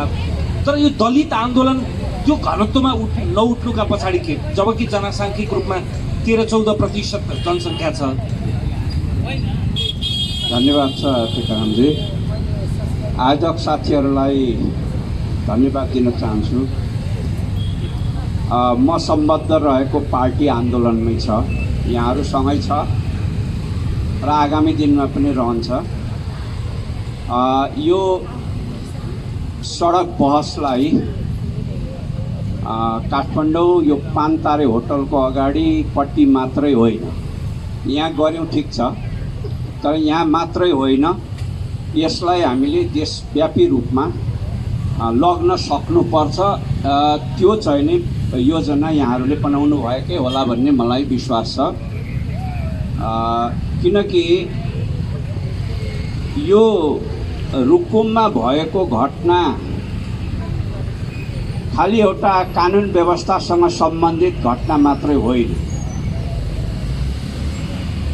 आपराधिक घटना हो, निन्दनीय घटना हो, अमानवीय घटना, सबै कुरा भन्दै पनि यो खालि कानुन व्यवस्थासँग सम्बन्धित मात्रै घटना होइन। यद्यपि कानुन व्यवस्था पनि राज्यले चाहिँ नि ठिक ढङ्गले कायम गर्न नसकेको कुरा प्रष्ट भइराखेको छ। पूर्ववक्ता नेताजीहरूले नै त्यो कुरालाई छाङ्ग पारिसक्नुभयो। अझै पनि 5 जना मान्छे फरार छन् अपराध कर्ममा संलग्न। तिनीहरूलाई चाहिँ नि कानुनको चाहिँ नि पकडमा लिएर आउन चाहिँ राज्य असफल भइराखेकै छ। मलाई लाग्छ गृह मन्त्रालय अथवा यो सरकार यसबारेमा गम्भीर हुन पर्दछ, ताकि सम्पूर्ण नेपालीहरूलाई नेपालको कानुन र व्यवस्थामाथि भरोसा हुने अवस्था हुन सकोस्। अब हाम्रो समाजको चाहिँ नि जगमै जात व्यवस्था, त्यसलाई वर्ण व्यवस्था पनि भनिएको छ। सुरुवात हुँदा वर्णका आधारमा, रङका आधारमा, अनुहारको रङको आधारमा सुरु भएकोले वर्ण व्यवस्था भनिएको रहेछ। त्यो जात व्यवस्था छ भनेर हाम्रो आहुतिजीले भन्नुभयो। निश्चय नै यही कुरालाई बुझ्न र यसलाई सही ढङ्गले यो जगलाई चाहिँ परिवर्तन गरेर नयाँ जगमाथि समाजलाई उभ्याउन नसक्नका कारणले हामी कहाँका धेरै राजनैतिक परिवर्तनहरू चाहिँ लक्ष्यभेदी हुन सकिराखेका छैन। पूर्ववक्ता नेताजीहरूले भन्नुभयो वास्तवमा हामी कहाँ सामाजिक आन्दोलन भएकै छैन। हुनुपर्ने राजनैतिक आन्दोलन पश्चात अथवा त्यो सँगसँगै सामाजिक र आर्थिक क्रान्ति पनि हुनपर्ने। तर राजनैतिक व्यवस्था चाहिँ हामी कहाँ 70 वर्षमा, बितेको 70 वर्षमा निकै छिटो परिवर्तन भएको देखियो। सामाजिक आर्थिक परिवर्तनको सन्दर्भ चाहिँ हामी कहाँ धेरै कमजोर। मधेस आन्दोलन एक हदसम्म हो, त्यति हदसम्म आदिवासी जनजातिहरूको चाहिँ नि समानताको लागि आन्दोलन चाहिँ उठ्न सकेका छैन। दलित आन्दोलन त झनै उठ्न सकेका छैन। त्यसै कारण होला मलाई लाग्छ कारण चाहिँ नि म आउँदैछु। कारण चाहिँ तपाईँलाई सबभन्दा समाजको एकदमै पिँधमा जसरी सबै किसिमको चाप चाहिँ पर्न जान्छ त्यो किसिमले हाम्रो सामाजिक व्यवस्थामा चाहिँ नि दलित समुदायमाथि यो जातमाथि सबै चिजको चाहिँ चाप चाहिँ पर्न गयो। उसले शिक्षा आर्जन गर्न पाएन, सम्पत्ति आर्जन गर्न पाएन। हाम्रो शास्त्रीय व्यवस्था नै कस्तो रह्यो भनेपछि दलितको सम्पत्ति चाहिँ गएर खोसेर लिएर खायो हुने, कुनै कारबाही हुन्न हुने, त्यो खालको शास्त्रीय व्यवस्था हो। भले अहिले हामीले 2-4वटा कानुनहरू बनाएका छौँ, तर अघि नै मैले भने कानुन बनाएर मात्रै, संविधान लेखेर मात्रै त्यसका अक्षरहरूले दलितहरूलाई समानता दिनेवाला छैन, न आदिवासी जनजातिलाई नै समानता दिनेवाला छ। त्यसलाई कार्यान्वयन गर्ने अठोट भएका दलहरू, नेताहरू र स्वयं आदिवासी जनजाति भनौँ अथवा चाहिँ दलितहरू जागरुक भएर नउठिकन मलाई लाग्छ त्यो चाहिँ नि समानताको जगमा यो समाजलाई उभ्याउन सकिँदैन। जात आधारित जगमा उभिएको छ भनेको असमानतापूर्ण, अन्यायपूर्ण जगमा उभिएको छ समाज भन्ने हो। त्यसलाई न्यायमा आधारित चाहिँ समाज बनाउनु पर्नेछ। त्यसका निम्ति यहाँहरू स्वयं जाग्न पर्छ र यहाँहरू स्वयंलाई पनि खण्ड खण्डमा विभाजित गरेर तपाईँलाई त्यो सानो ठुलो भन्ने खालको चाहिँ भावना यति धेरै मनोवैज्ञानिक हिसाबले दिमागमा चाहिँ खाँदिएको छ भनी साध्यै छैन। उठ्न हिम्मत नगर्ने खालको तहमा पनि कति हाम्रा दाजुभाइ दिदीबहिनीहरू छन् र यो संविधानले समाधान दिँदैन। यहाँ विभेदका धेरै पक्षहरू छन्, धेरै व्यवस्थाहरू छन् यो संविधानमा। यो संविधानमा सबभन्दा पहिलो कुरा त दलित भन्ने शब्दावली 20-22वटा ठाउँमा छ, 20भन्दा बढी ठाउँमा छ। यो दलित भन्ने शब्द नै सुन्दाखेरि मलाई चाहिँ त बडा दुःख लागेर आउँछ, किनभने दलित भन्ने शब्दको अर्थ 24 सालदेखि यता प्रकाशित भएका शब्द माने शब्दकोशहरूमा, नेपाली शब्दकोशहरूमा हेर्नुहोस्, त्यो बिल्कुल चाहिँ तपाईँलाई चाहिँ के भन्दाखेरि कसैले पनि म दलित हुँ भनेर गौरव गर्न सक्ने खालको अर्थ छैन त्यहाँ। दलित भनेको के? फलमाटा पारिएको, दलिएको, चाहिँ के भन्छ खुट्टाले कुल्चिएको, इज्जत नभएको अथवा इज्जत लुटिएको, खोसिएको आदि इत्यादि अर्थ चाहिँ नि त्यहाँ छ। अब त्यस्तो शब्दलाई नराखिकन संविधानै बनेन। अघि सुरुमा चाहिँ ऋषिजीले चर्को भाषण गर्नुभएको थियो, दलित भन्ने शब्द मेटाउनुपर्छ भन्दै हुनुहुन्थ्यो। अब त्यो संविधानमा नलेखेर मेटेर कानुनमा मेटेर मात्रै पनि पुग्नेवाला छैन। त्यो दलित भन्ने चाहिँ नि भाव, त्यसले बोकेको अर्थ समाज, हाम्रो सामाजिक मानसिकताबाट, मनोविज्ञानबाट मेटाउनुपर्छ। अनि मात्रै हामी समानताको जगमा यो समाजलाई चाहिँ नि उभ्याउन सक्दछौँ। त्यसो भएको हुनाले एउटा ठुलो सामाजिक अभियानको चाहिँ आवश्यकता छ। यहाँहरूले नै अगुवाई गरेर, मलाई लाग्छ अब यस्ता घटनाहरू त धेरै घटेका छन्, तर यो रुकुमको घटना एउटा यस्तो घटना भइदियो जहाँनेरिबाट त्यो पीडित परिवारलाई मात्रै दुख्ने अवस्था विस्तारित भएर सम्पूर्ण नेपालीहरूलाई दुख्ने अवस्थामा पुगेको छ र नेपाल नै आन्दोलित हुने खालको अवस्थातर्फ चाहिँ नि यो उन्मुख भएको छ। यो अवस्थालाई मेरो विचारमा संयुक्त राजनीतिक दलित सङ्घर्ष समितिले एकदम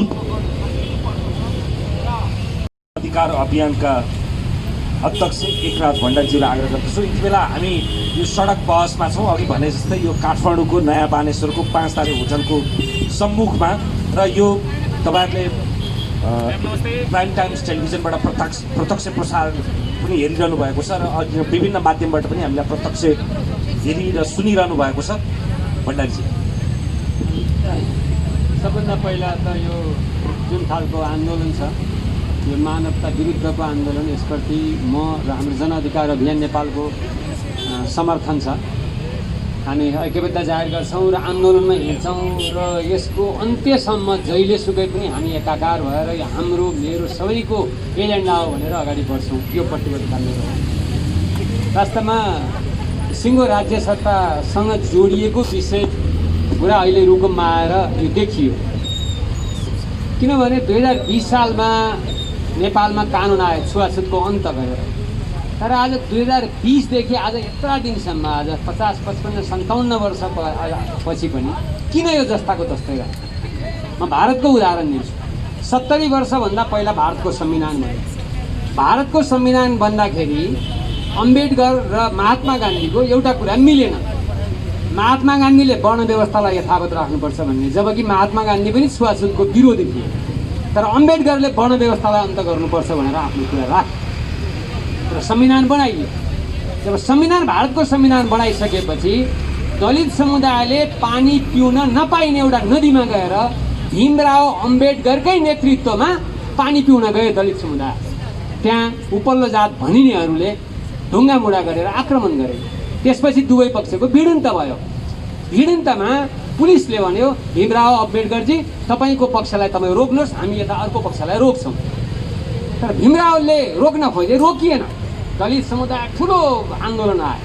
भीमरावले के भन्यो भने हेर्नुहोस्, अब नयाँ संविधान बनेको छ, अब कानुन बनेको छ, कानुन र संविधानमा छुवाछुत अन्त गरेको छ, अब त्यो अनुसार लड्नुपर्छ। यसरी लडेर हुँदैन, हाम्रो अधिकार पाउँछौँ भनेर उहाँले भन्नुभयो र त्यसपछि त्यो आन्दोलन मत्थर भयो। ल हेर्नुहोस्, सायद भीमराव अम्बेडकरलाई त्यत्रो विद्वान जसले संविधान लेखे के कुरा थाहा रहन्छ अथवा थाहा भए पनि उनले के कुरा भन्नु पर्यो भने संविधान र कानुनमा लेखेर हुन्छ भने। संविधान र कानुनमा लेखेर यो समस्या समाधान हुने होइन। संविधान र कानुन स्वभावतः एउटा यथास्थितिमा बस्छ। त्यो राज्य सत्ताको आदेश हुन्छ। राज्य सत्ता जस्तो हुन्छ कानुन र संविधान पनि त्यस्तै हुन्छ। कानुन र संविधान देखाउन लेखिएका हुन्छ, लागू गर्न होइन। राज्य सत्तामा संविधानमा सबै कुरा नलेख्दाखेरि राज्य सत्ता हुँदै हुँदैन। राज्य सत्ताले संविधान र कानुनको परिपालना गर्ने हो भने राज्य सत्ता टिक्दैन। संविधानमा शान्तिपूर्ण तरिकाले आन्दोलन जुलुस कार्यक्रम गर्ने सबैलाई अधिकार छ। त्यहाँ पुलिसको आवश्यक छैन। आज हामी यो शान्तिपूर्ण गरेको आन्दोलनमा किन पुलिस वरिपरि छ? किन यो फलामको जन्जिर लागेको छ? किन हामी अलि परसम्म गएर कार्यक्रम गर्न सकेका छैनौँ? संविधानमा त यो कुरा लेखेका छ नि। संविधानमा जहाँ पनि के भन्छ भने शान्तिपूर्ण तरिकाले तपाईँ कार्यक्रम गर्न सक्नुहुन्छ, शान्तिपूर्ण तरिकाले। जबकि दलित समुदायको जुन मानवीयता विरुद्धको छ त्यो चाहिँ छुवाछुतलाई अन्त गर्छौँ भने संविधानमा लेखेको छ, संविधानको प्रस्तावना लेखेको छ, राज्यका निर्देशक सिद्धान्तमा लेखेको, दलितको हकको कुरा लेखेको छ, आयोगको कुरा लेखेको छ। तर दलितका कुरा उठाउँदाखेरि किन यो फलामको जन्जिरमा हामी बेरिएर वरिपरि पुलिसको घेरामा किन यो कार्यक्रम गरिरहेको? के संविधानले त्यो भन्छ? भारतमा 70 वर्ष अगाडिदेखि लेखिएको संविधानमा छुवाछुतको अन्त्य गरेको थियो। भीमराव अम्बेडकर स्वयं दलित समुदायका व्यक्ति थिए। उनले लेखेको संविधान हुँदाहुँदै पनि किन भारतमा आज सबको रूपमा यस्ता किसिमका चाहिँ छुवाछुतको किन व्यवस्था त्यहाँ चाहिँ भइरहेको छ? त्यसैले यो चाहिँ के भनेदेखि यो राज्य सत्ता सिङ्गो राज्य सत्तासँग, सिङ्गो राजनीतिक आन्दोलनसँग जोडिएको विषय। अहिलेको संविधानमा के भन्यो भने हाम्रा चाहिँ राजनीति यो राजनीतिक चरित्र संविधान समाजवाद उन्मुख भनेको समानुपातिक र समावेशी सिद्धान्तमा आधारित राजनीति हाम्रो निर्देशक सिद्धान्त हुनेछ भनेर। सर्वोच्च अदालतमा 20 जना न्यायाधीश, 1 जना न्यायाधीश खाली हुन्छ। अनि त्यसमा भागभन्दा गर्नु दलितको 17%, 13%, 20%। कहिले पर्छ सर्वोच्च अदालतमा दलित समुदायको न्यायाधीश? कहिले पर्छ चाहिने क्या संवैधानिक आयोगका नियुक्तिमा दलित समुदायको प्रतिनिधित्व? कहिले पर्छ लोकसेवा आयोगमा त्यो किसिमको? कहिले पर्छ सुरक्षा निकायमा? यो पठाइ गरेको होइन। योभन्दा अरू के हुनसक्छ? अचानक संविधानमा लेखेर हुन्छ। त्यसकारण के भनेदेखि अहिलेको राज्य व्यवस्था ब्राह्मणवाद भनिन्छ नि, त्यो प्रवृत्तिबाट निर्देशित छ। त्यो जानिदो होस् नजानिदो होस् त्यो कसैले भन्नै पर्दैन। अहिलेको प्रतिनिधित्व कसको भएको छ? अहिलेको नेपालको संविधान र कानुन बनाउने जुन छन् त्यो कसको प्रतिनिधित्व छ? निश्चित दलालहरूको छ। पैसा दलालहरूसँग हुन्छ। पैसा खर्च नगरिकन निर्वाचन जितिँदैन। थोरै 275 अथवा कति सङ्ख्या छ, त्यसमा थोरै इमान्दार र राम्रा मान्छेहरू पनि छन्। तर निर्णायक भूमिकामा राम्रा मान्छे र इमान्दार छैन। निर्णायक भूमिकामा दलालहरूको वर्चस्व छ। संविधानमा शिक्षाको हक हुनेछ निःशुल्क भन्यो। के शिक्षाको हक निःशुल्क छ? अहिले सबै दलालहरूको हातमा शिक्षा छ, निजीकरण छ। स्वास्थ्य निःशुल्क पाइन्छ भने सबै दलालहरूको चाहिने के भन्दाखेरि हातमा अहिले चाहिँ स्वास्थ्यका डनहरूले स्वास्थ्य संस्थाहरू सञ्चालन गरिरहेका छन्। निवासको हक भन्छ, स्वास्थ्यको हक भन्छ, भर्खरै कोरोनामा बसेको एकजना मधेसमा एकजना युवाले आफ्नो ज्यान चाहिँ के भनेदेखि फाल्नु पर्यो कि उसले सही उपचार पायो। यो के भइराख्यो? कोरोनालाई नियन्त्रण गर्नुमा व्यापक भ्रष्टाचार भइरहेको। यो कसले निर्देशन गरिरहेको छ? यो दलालहरूले निर्देशन गरेर राजनीतिक व्यवस्था। त्यसैले यो संसदीय व्यवस्था भनेकै संविधानमा लेख्ने नलेखे राज्य सत्ता हुँदैन, लागू नगर्ने लागू गर्ने हो भने पनि राज्य सत्ता हुँदैन। त्यसकारण यो व्यवस्था कानुन र संविधानले यो परिवर्तन गर्ने हो। रुकुमको घटना पछिल्लो एउटा कडी मात्रै। रुकुमको घटनामा तपाईँ भन्नुहोस् कति सजाय हुन्छ? ल एकछिनलाई मान, तर सजाय त्यसै त हुँदैन, अदालती प्रक्रिया जान्छ। अदालती प्रक्रिया भनेको हामीले ग्रहण गरेको नेपालको कानुनी व्यवस्था कमन ल सिस्टममा त्यो भनेको उसले प्रशस्त आफ्नो कुराहरू डिफेन्स गर्ने अधिकार पाउँछ। वकिलहरू जान्छन्, आफ्नो कुरा रहन्छ। सबै गर्दाखेरि सबैले सर्वसाई जन्मकाले पाउँछन् भन्ने छ र? न्यायाधीशले त संविधान र कानुन र सिस्टम अनुसार फैसला गर्ने हो। यदि संविधान कानुन सिस्टम अनुसार गर्ने हो भने तपाईँले एकजना दुईजना कोही हुन सक्ला, त्यो पनि 25 वर्ष, त्यो पनि जेलमा बस्ने भने छुट पाउँदाखेरि त 5-7 वर्षमा आएर दोषी करार भयो भने छुट्ने के हुन्छ? आज छैन जिल्ला अदालत, काठमाडौँ जिल्ला अदालतमा दलितकासँग सम्बन्धित मुद्दा छ, ललितपुर जिल्ला अदालतमा छ, पूर्वमा धरानमा छ, धनकुटामा छ, अथवा चाहिँ पश्चिममा महेन्द्रनगरमा, देशभरिका सबै अदालतमा दलित समुदायका उत्पीडनका विभिन्न मुद्दाहरू छन्। ती मुद्दाहरूमा के भइरहेछ? आज किन यस्तो भइरहेछ? त्यो मुद्दा हुनु लाजमर्दो कुरा हो कि होइन? अहिले लोकतन्त्र आइसकेपछि पनि छुवाछुतको अन्त्य गरिन्छ। त्यसकारण यो छुवाछुतको अन्त भनेर कानुनमा लेखेर हुने कुरा होइन। यो राज्य सत्ताको चरित्र नै त्यस्तो छ। यो चरित्र बदल्न आवश्यक छ। त्यो बदल्नको लागि अघि पूर्ववक्ता मित्रहरूले भने जस्तै राजनीतिक आन्दोलनको खाँचो पर्यो। अब यो चाहिने के भनेदेखि समाजवाद हुनु भन्ने, तर दलालवाद हुनु राज्य व्यवस्थाबाट दलितको हकितको कहिल्यै पनि चाहिने के भन्ने कारण हुन सक्दैन। दलित चाहिने हकित प्राप्त गर्न सक्दैन। भण्डारीजी म अर्को चरणमा आउँ। त्यसकारण म यो ऐक्यबद्धतामा आफ्नो जनाउँदै यो भनाइ यही हुन्छ। हस्, यहाँले अहिले राज्य सत्तामा बाहुनवादको वर्चस्व भन्नुभयो, त्यसमा दुईवटा शब्द थप्दा मजा हुन्छ होला। बाहुनवाद त छँदै होला, द्रव्यवाद र दलालवाद। बाहुनवाद भन्दा पनि उपरि संरचना होला क्या, त्यो बाहुनहरूलाई पनि त्यसले चलाउला। बाहुनवादलाई पनि बाहुन भनेको फेरि फगत बाहुन मात्रै होइन, तपाईँ पनि होला बाहुन त।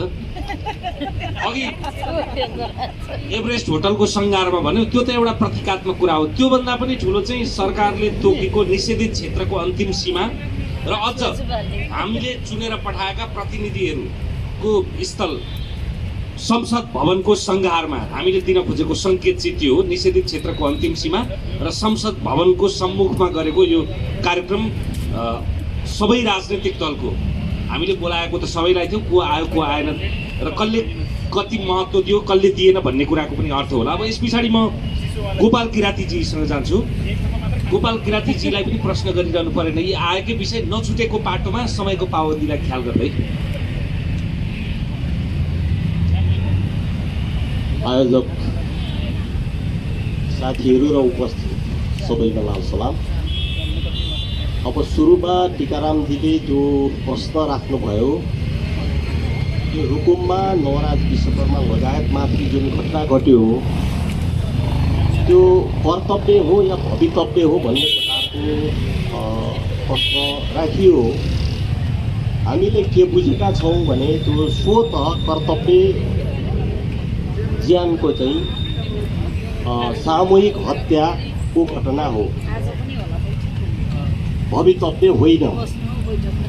त्यो कर्तव्य कानुनमा यहाँ वक्ताहरूले बताइसक्नुभयो। जेसुकै लेखिए पनि नेपाली समाजको यो रूढिवादी परम्परा जसलाई वर्ण व्यवस्थाको रूपमा हामी चिन्दछौँ, जात व्यवस्थाको रूपमा चिन्दछौँ, बुझ्दछौँ, त्यो जात व्यवस्थाको परम्परागत कर्तव्य।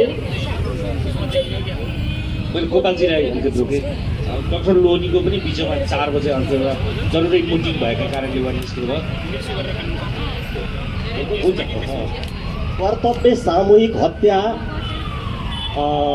काण्डको रूपमा हामी बुझ्दछौँ। हामीले आफ्नो पार्टीबाट त्यसको विरोध गऱ्यौँ र साथीहरू यहाँ सहभागी हुनुहुन्छ। अब के गर्ने त भन्ने सम्बन्धमा नवराज विक लगायतको जुन घटना घट्यो, बलिदान भयो, त्यो बलिदान नै अन्तिम हो कि होइन भन्ने प्रश्न अर्को हुन सक्छ। सरकारको रवैया, त्यहाँबाट निर्वाचित चाहिँ प्रतिनिधिहरूको रवैया र धेरै मानिसहरूको रवैया र हामी उत्पीडित चाहिँ को पक्षमा उभिने अरूमा हाम्रो अवस्था अहिले यो कोरोना भाइरसको पनि परिस्थिति सबैलाई विचार गर्दा नवराजनीतिकहरूको बलिदान अन्तिम बलिदान होइन भन्ने देखिन्छ। त्यसो हुनाले यो साथीहरूले जात व्यवस्था उन्मूलनको, वर्ण व्यवस्था उन्मूलनको जो विचार राखिराख्नु भएको छ, यो नेपाली वर्ग सङ्घर्षमा यो कठिनाइ के भने वर्ग सँगसँगै यो पर्दा गुन्थिएको छ। त्यसो हुनाले नेपाली समाजको यो वर्ग सङ्घर्ष, राजनीतिक, आर्थिक, सांस्कृतिक सङ्घर्ष, क्रान्ति जो हामी गर्दै आयौँ, बडा जटिलता थोपरिएको छ। तर कमसेकम त्यो घटना, त्यो बलिदान अन्तिम नभए तापनि हामीले समग्र नेपाली समाजको रूपान्तरणको, परिवर्तनको, गुणात्मक परिवर्तनको निम्ति अब कदम उठाउनु पर्ने हुन्छ। त्यसको निम्ति यस अवसरमा म अपिल पनि गर्न चाहन्छु, दोहोऱ्याउन चाहन्छु। यहाँ राजनीतिक क्रान्ति भयो, सामाजिक क्रान्ति भएन, विविध के भने विचारहरू भए, राजनीतिक क्रान्ति नै भएन।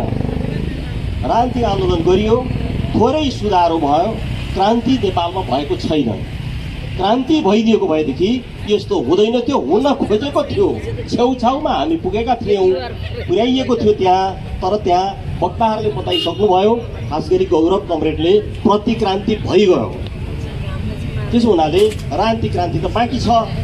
यो आउने दिनको राजनीतिक क्रान्तिमा नेपाली समाजमा रहेको यो जात व्यवस्था, वर्ण व्यवस्था, वर्ग सँगसँगै कसरी उन्मूलन गर्ने होला, हामीले त्यसतर्फ सोच्नुपर्छ भनेर चाहिँ हामी बुझ्दछौँ।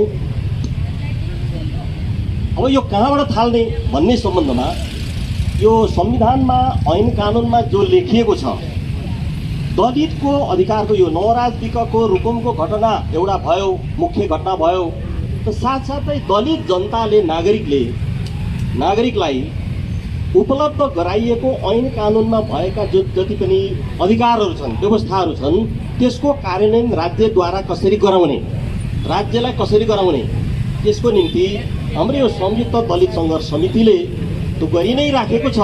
अझै त्यहाँ थपोस् कि ऐन कानुनद्वारा दलितहरूलाई दिइएको अधिकार कार्यान्वयनको निम्ति नेपाल प्रहरीको, अदालतको, यो जिल्ला प्रशासन कार्यालयको स्थानीय तहमा, इकाइमा एउटा दलित इकाइ अथवा दलित सेल निर्माण र चाहिँ कार्यान्वयन गरिनुपर्छ।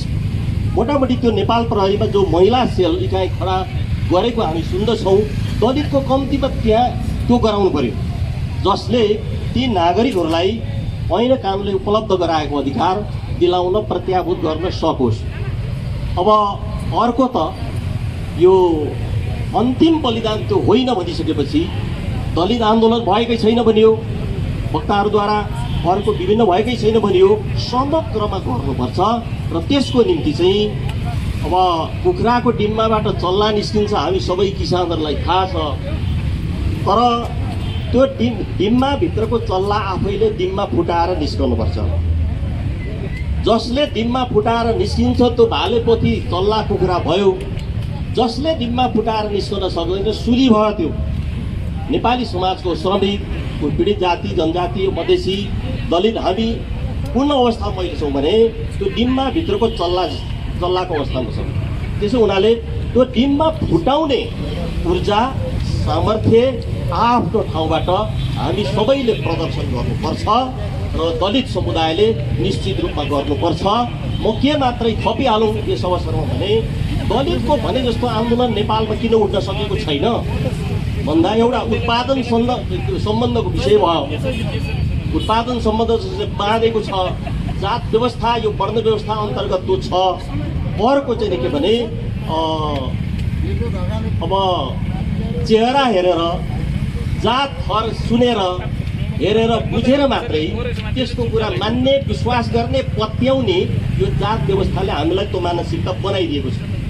तर गणतन्त्र ल्याउन सक्ने, जनयुद्ध र जनआन्दोलन लड्न सक्ने के भने नेपाली समाज जसभित्रको ठुलो हिस्सा दलित जनसमुदाय, उसले अब निश्चित रूपमा पछि हट्ने छैन, हट्दैन। 1 महिना लामो आन्दोलन तपाईँले गरिसक्नुभयो र चाहिँ यसैले पनि देखाउँछ यो अझै अगाडि बढ्छ र एउटा महान सङ्घर्षमा, महान मुक्ति सङ्घर्षमा यो पुग्नेछ र त्यसमा म नेकपा माओवादी केन्द्रको तर्फबाट सदा एकबद्धता जाहेर गर्न चाहन्छु। अन्तमा के भने आयोजक र उपस्थित साथीहरू, यो नेपाली समाज बन्दै आउने क्रममा, निर्माण क्रममा म तथाकथित पानी चल्ने माथिल्लो जातको समुदायमा जन्मे, त्यसो हुनाले पिष्ट भन्ने गरिएको छ पहाडी क्षेत्रमा। म पिष्ट जातको भएँ। हामी पिष्ट जातका मानिसहरू दलितहरूसँगको, जनसँगको सम्बन्धमा सदा इतिहासका अपराधी रहि आएका छौँ र इतिहासमा असङ्ख्य अपराधहरू हामी पिष्ट जातका मानिसहरूद्वारा गरिएका छौँ। त्यसो हुनाले दलितहरूको मुक्ति आन्दोलन, न्यायपूर्ण आन्दोलनमा सदा ऐक्यबद्ध भएर अगाडि बढ्ने र दलितहरूको मुक्तिमा मात्र यो पिष्ट जातको अपराधपूर्ण इतिहासको अवस्थाबाट मैले पनि मुक्ति प्राप्त गर्नेछु र फेरि पनि मैले दोहोऱ्याउँदा यो इतिहासको अपराधबाट छुटकारा प्राप्त गर्नको लागि दलितको, न्यायको, किनभने महिलाको लगायत न्यायपूर्ण आन्दोलनमा सदा एकसाथ रहने प्रतिबद्धता गर्दछु। अब राजनीतिक आन्दोलन गर्ने भन्ने सम्बन्ध, के राजनीतिक आन्दोलन गर्ने भन्ने सम्बन्धमा हाम्रो बुझाइ छ र हामीले विषय अगाडि सारिराखेका छौँ। श्रमिक वर्ग, जाति, क्षेत्र, महिला र देशभक्तहरूको संयुक्त राज्य सत्ता निर्माण गर्नुपर्छ। त्यसलाई एक ढङ्गले नयाँ जनवादी राज्य व्यवस्था भन्न पनि सकिन्छ र हामीले हाम्रो तर्फबाट, हाम्रो स्थानबाट समाजवादी राज्य भन्न पनि सकिन्छ। श्रमिक वर्ग, जाति, क्षेत्र, महिला र देशभक्तहरूको संयुक्त राज्य सत्ता निर्माण गर्नुपर्छ र त्यसको निम्ति विचार गरियो, सोचियोस्। हस् हस् हस्। अब म लक्ष्मी परियारजीसँग आउँछु। एक त दलित, त्यहाँमाथि दलित महिला, यहाँभित्र चाहिँ लैङ्गिकताको कुरा कुन परिमाणमा, कुन घटित्वमा उठ्छ? किनभने यो फकत दलित आन्दोलन, दलित मुद्दा मात्रै भनेर भएन, त्यसभित्रको समावेशिता पनि त हुन्छ। धन्यवाद विक्रमजी। सबैभन्दा सम्पूर्ण बहसको लागि उपस्थित अग्रज नेतृत्वगणहरू, सम्पूर्ण महानुभावहरू, वास्तवमा हामी अहिले विशेष गरी जातीय विभेदका कुरालाई लिएर हामी यो बहसमा छौँ र जातीय विभेदमा पनि जुन नरसंहार, रुकुम पश्चिम सोतीको जुन नरसंहार अघि सिपी गजरेलजीले कुरा गर्दै गर्दा उहाँले भन्नुभएको थियो, यो चाहिँ आज मात्रै भएको कुरा होइन, यो क्रमिक रूपमा भएको, यो प्रतिनिधि मात्र हो भनेर उहाँले भन्नुभएको थियो। हामीले पनि यसलाई यसरी नै जोडेका छौँ।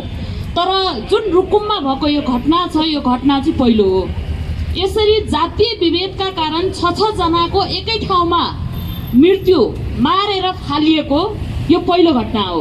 त्यसैले हामीले क्रमिक रूपमा भन्दा पनि यसलाई चाहिँ क्रमभङ्गका रूपमा चाहिँ हामीले लिएर अहिले पनि हामी आज आन्दोलित भएको चाहिँ 34औं दिनमा छौँ।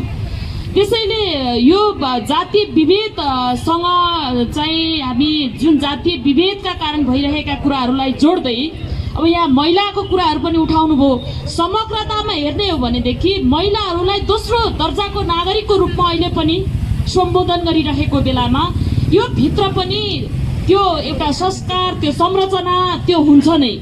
अब त्यसलाई घटी बेसीको कुरा होला, हामी कुन पद्धतिबाट, हामी कुन प्रक्रियाबाट अगाडि बढिरहेका छौँ र हाम्रो संरचना कस्तो छ भन्ने कुराहरूले चाहिँ यसलाई गाइड गर्छ भन्ने मलाई लाग्छ। धेरै पटक हामीले सुन्ने गरेका छौँ, दलित अधिकारका कुरा गर्दै गर्दा दलित भित्रका जातीय छुवाछुतका कुरा। त्यसैले यो मैले किन भन्न खोजेको हो भने कुन संस्कार चलाइयो, हामीलाई कुन संस्कारबाट चाहिँ स्कुलिङ गरियो भन्ने कुरा हो। त्यसैले यो सबै ठाउँमा चाहिँ महिलाहरूको विषयमा जुन विभेद छ, तर त्यति ठुलो जुन एउटा चाहिँ जुन यो राज्य सत्ताको कुरा हामीले गरिरहेका छौँ त्यसमा पनि उच्च वर्गीय, कथित उच्च वर्गीय कुरा त्योभन्दा अलिकति फरक हो कि भन्ने अनुभूति चाहिँ हामीलाई हुन्छ। यद्यपि टिकाराम सर, म यो ठाउँमा अहिले बोल्दै गर्दा फेरि अर्कोपल्ट मेरो हातमा माइक आउँछ कि आउँदैन, त्यसैले मैले केही कुराहरू राख्ने जमर्को पनि गर्छु। मैले त्यसैले जोडेँ, आज हामी 34औं दिनमा हामी यो ठाउँमा बसेर सडक बहस गरिरहेका छौँ। हामीले सडकमा बहस भन्दा हामीले धेरैपल्ट हामीले भित्र बहस गऱ्यौँ, हामीले कोठामा गऱ्यौँ, संविधान सभाभित्र गऱ्यौँ, संविधान लेख्यौँ, संविधानभित्रका कुराहरूमा पनि हामी धेरैपल्ट किन कार्यान्वयन भएन भनेर पनि गयौँ। तर अब हामी फेरि पनि सडकमा आउनुपर्ने परिस्थिति बनेर हामी सडकमा आयौँ। त्यो एउटै मात्रै कारण के हो भने पटक पटक लडेको, अघि धेरै अघि वक्ताहरूले भन्नुभयो, डाक्टर साहबले पनि भन्नुभयो, अब दलितहरूको आन्दोलन चाहिँ पर्याप्त रूपमा भएन भन्नुभयो। हामीले सोच्यौँ दलितहरू हामी छरिएर रहेका 60 लाख दलितहरूको अधिकार, त्यो भित्रै लोकतन्त्रसँग हामी लड्यौँ, प्रजातन्त्रका कुरा हामीले गऱ्यौँ, राणा शासन फ्याल्ने कुराहरू गऱ्यौँ, राजाले हामीलाई चाहिँ अधिकार दिएनन् भन्ने कुराहरू हुँदै गर्दाखेरि हामी सङ्घीय लोकतान्त्रिक गणतन्त्र स्थापना हुँदाखेरि त हाम्रो अधिकार प्राप्त हुन्छ भनेर हरेक समय सशस्त्र द्वन्द्वको बेलामा पनि हाम्रा धेरै दलित साथीहरूले चाहिँ आफूले शहादत प्राप्त गर्नुभएको छ। हामीले त्योसँग जोड्यौँ। आउने अधिकारहरू चाहिँ हामी समानताका अधिकारहरू हामीले संविधान बनाउँदा र पार्टीहरूबाट र हाम्रो सरकारबाट नै हामीले पाउँछौँ भनेर हामीले लडेका हौँ। तर अहिले हामीलाई कता कता अनुभूति हुन्छ, साँच्ची नै हाम्रो राष्ट्रले, सरकारले के फेरि पनि दलितहरूको मात्रै अधिकार के अरे आन्दोलन खोजेको हो त? यदि हामीले अहिलेसम्म गरेका अधिकारको लागि चाहिँ कस्तो खालको चाहिँ हामीले प्रतिफल पाउने त भनेर हामी एकचोटि सोच्न बाध्य भएका छौँ। म तपाईँलाई भनौँ, हामी यो सडकमा हिँड्दाखेरि पनि कुनै बेलामा यो सडक पनि छुइन्छ कि भन्ने अवस्था सिर्जना हुन्छ।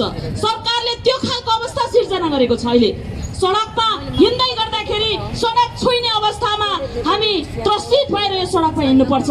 म अहिले तपाईँहरूको बिचमा हात बाँधेर बसेको छु। यो अस्तिको दिन मात्रै हामीले धेरैपल्ट सदनमा बोल्यौँ, सडकमा बोल्यौँ, आन्दोलन गऱ्यौँ, हरेक ठाउँमा हाम्रो आवाज हामीले उठायौँ, तर हामीले त्यसको जवाफ पाएनौँ। जो अहिले जुन एउटा नरसंहार भएको छ, त्यो नरसंहारको घटनाका दोषीहरू उम्किन्छन् भन्ने हामीलाई डर भयो। त्यसपछि प्रधानमन्त्री निवासमा हुनुहुन्छ, सायद उहाँले सुन्नुभएको छ कि छैन, उहाँले नसुन्नु भएर नै अहिलेसम्म यति लामो समयसम्म पनि घटनाको बारेमा उहाँले बोल्नुहुन्न। त्यसैले हामी जाउँ, सम्मानसहित हामी ज्ञापन पत्र बुझाउन जाउँ भनेर हामी साथीहरू सल्लाह गऱ्यौँ। हामी गयौँ। 4 जना हामी सांसद थियौँ, 1 जना संविधान सभा सदस्य हुनुहुन्थ्यो, अरू सबै खटेका साथीहरू हुनुहुन्छ, जम्मा 9 जना हामी त्यहाँ बल्ल बल्ल बल गरेर हामीले त्यहाँ ढोक्दा मुखिया प्रथालाई कामै गर्दै गर्दा हामी 9 जना भित्र जाने भन्ने कुरा भयो। तर हामी जब रोडै छेउको गेटबाट भित्र पस्ने बित्तिकै प्रधानमन्त्रीज्यूका सल्लाहकार आएर, त्यहाँ उहाँका पिए आएर बाटैमा सडककै छेउमा उहाँ उभिएर तपाईँहरूको ज्ञापन पत्र मलाई दिनुहोस् भन्नुभयो। त्यसपछि हामी यस्तो भयो कि साँच्चै नै हामीले अहिलेसम्म लडेर ल्याएको लोकतान्त्रिक गणतन्त्र कहाँ गएछ? बालुवाटारमा पनि जातीय विभेद, बालुवाटारमा पनि छुवाछुत, बालुवाटारमा पनि एउटा जातीय विभेदको एउटा जुन त्यो कुसंस्कार हामीले हेऱ्यौँ। त्यसपछि हामीले त्यहाँ ज्ञापन पत्र बुझाउन सकेनौँ। हामी तपाईँलाई यहाँ दिँदैनौँ। उहाँलाई हामीले पटक पटक भन्यौँ, यो बालुवाटारभित्र एउटा सानो कोठा हामीलाई दिनुहोस्, थोरै कोठा दिनुहोस्, तर तपाईँसँग हामी बसेर 3 मिनटसम्म तपाईँसँग बसेर तपाईँलाई नै दिन्छौँ। प्रधानमन्त्रीज्यूलाई दिन आएका हौँ, तर तपाईँलाई नै दिन्छौँ भन्दा उहाँले गजबका साथ कुरा गर्नुभयो। स्थायी कमिटीको बैठक चलेको छ, नेताहरू स्थायी कमिटीको बैठकमा बस्नु भएको छ, कसरी दिने, कहाँ छ कोठा? मानिलियो कि उहाँको बाबुबाजेले बनाएको उहाँको त्यो अंशको घरमा हामी खोज्न गए जस्तो गरेर उहाँहरूले भन्नुभयो। यो प्रवृत्ति अहिलेको सरकारको छ।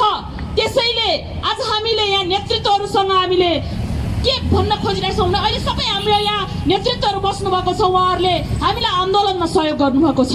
अझ यहाँ पूर्ण रूपमा यो सडकभन्दा बाहिरबाट अहिले जति पनि पीडामा परेको जुन रुकुम पश्चिमको घटनामा भएका पीडितहरूले न्याय पाउँदैनन् भन्ने हामीले बुझिसकेर हामीले उहाँहरूलाई आग्रह गर्यौँ र यो बहसमा हामीले ल्याएका हौँ। सम्पूर्ण पार्टीका नेतृत्वहरू, निर्णायकका नेतृत्वहरू हुनुहुन्छ। अब हामीलाई आशा छ यो सडक दलित समुदाय, दलित भातृ सङ्गठनको मात्रै नबनोस्, सम्पूर्ण पार्टीहरूको बनोस्।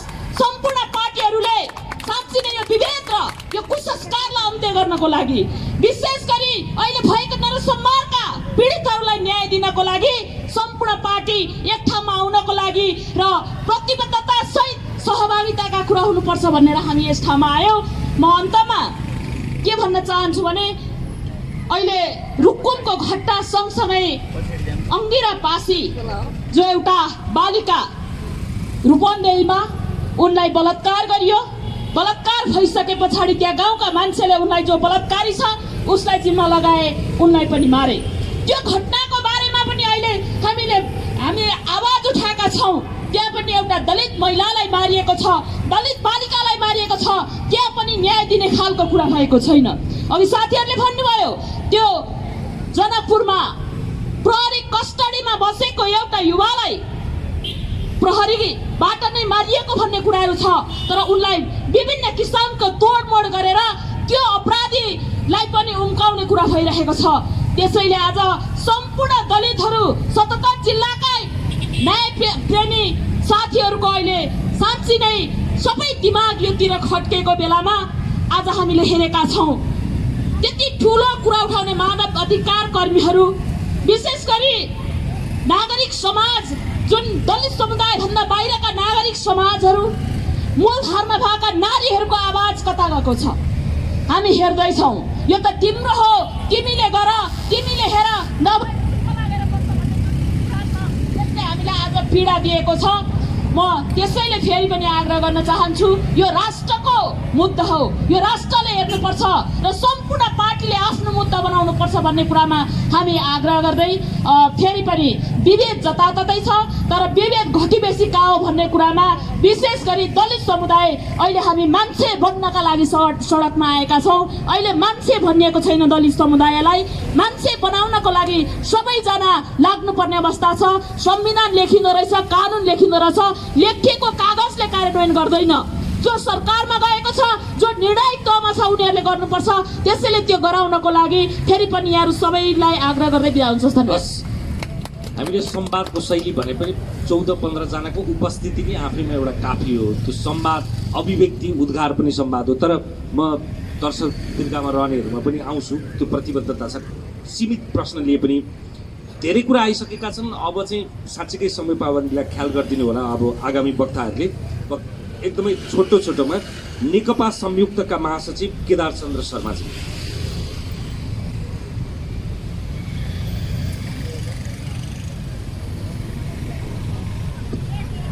आजका यस कार्यक्रमका आयोजक मित्रहरूलाई म नेकपा संयुक्तको तर्फबाट अभिवादन गर्न चाहन्छु। हामी यो दलित मुद्दामा सुरुदेखि नै लागिरहेका छौँ। हाम्रो राष्ट्रिय दलित केन्द्र यसको अभिन्न अङ्ग छ, त्यसको स्वामित्व हामीले लिएका छौँ। यो आन्दोलन हाम्रो सिर्फ दलितको होइन, हामीले यसलाई आफ्नै आन्दोलन ठानेका छौँ।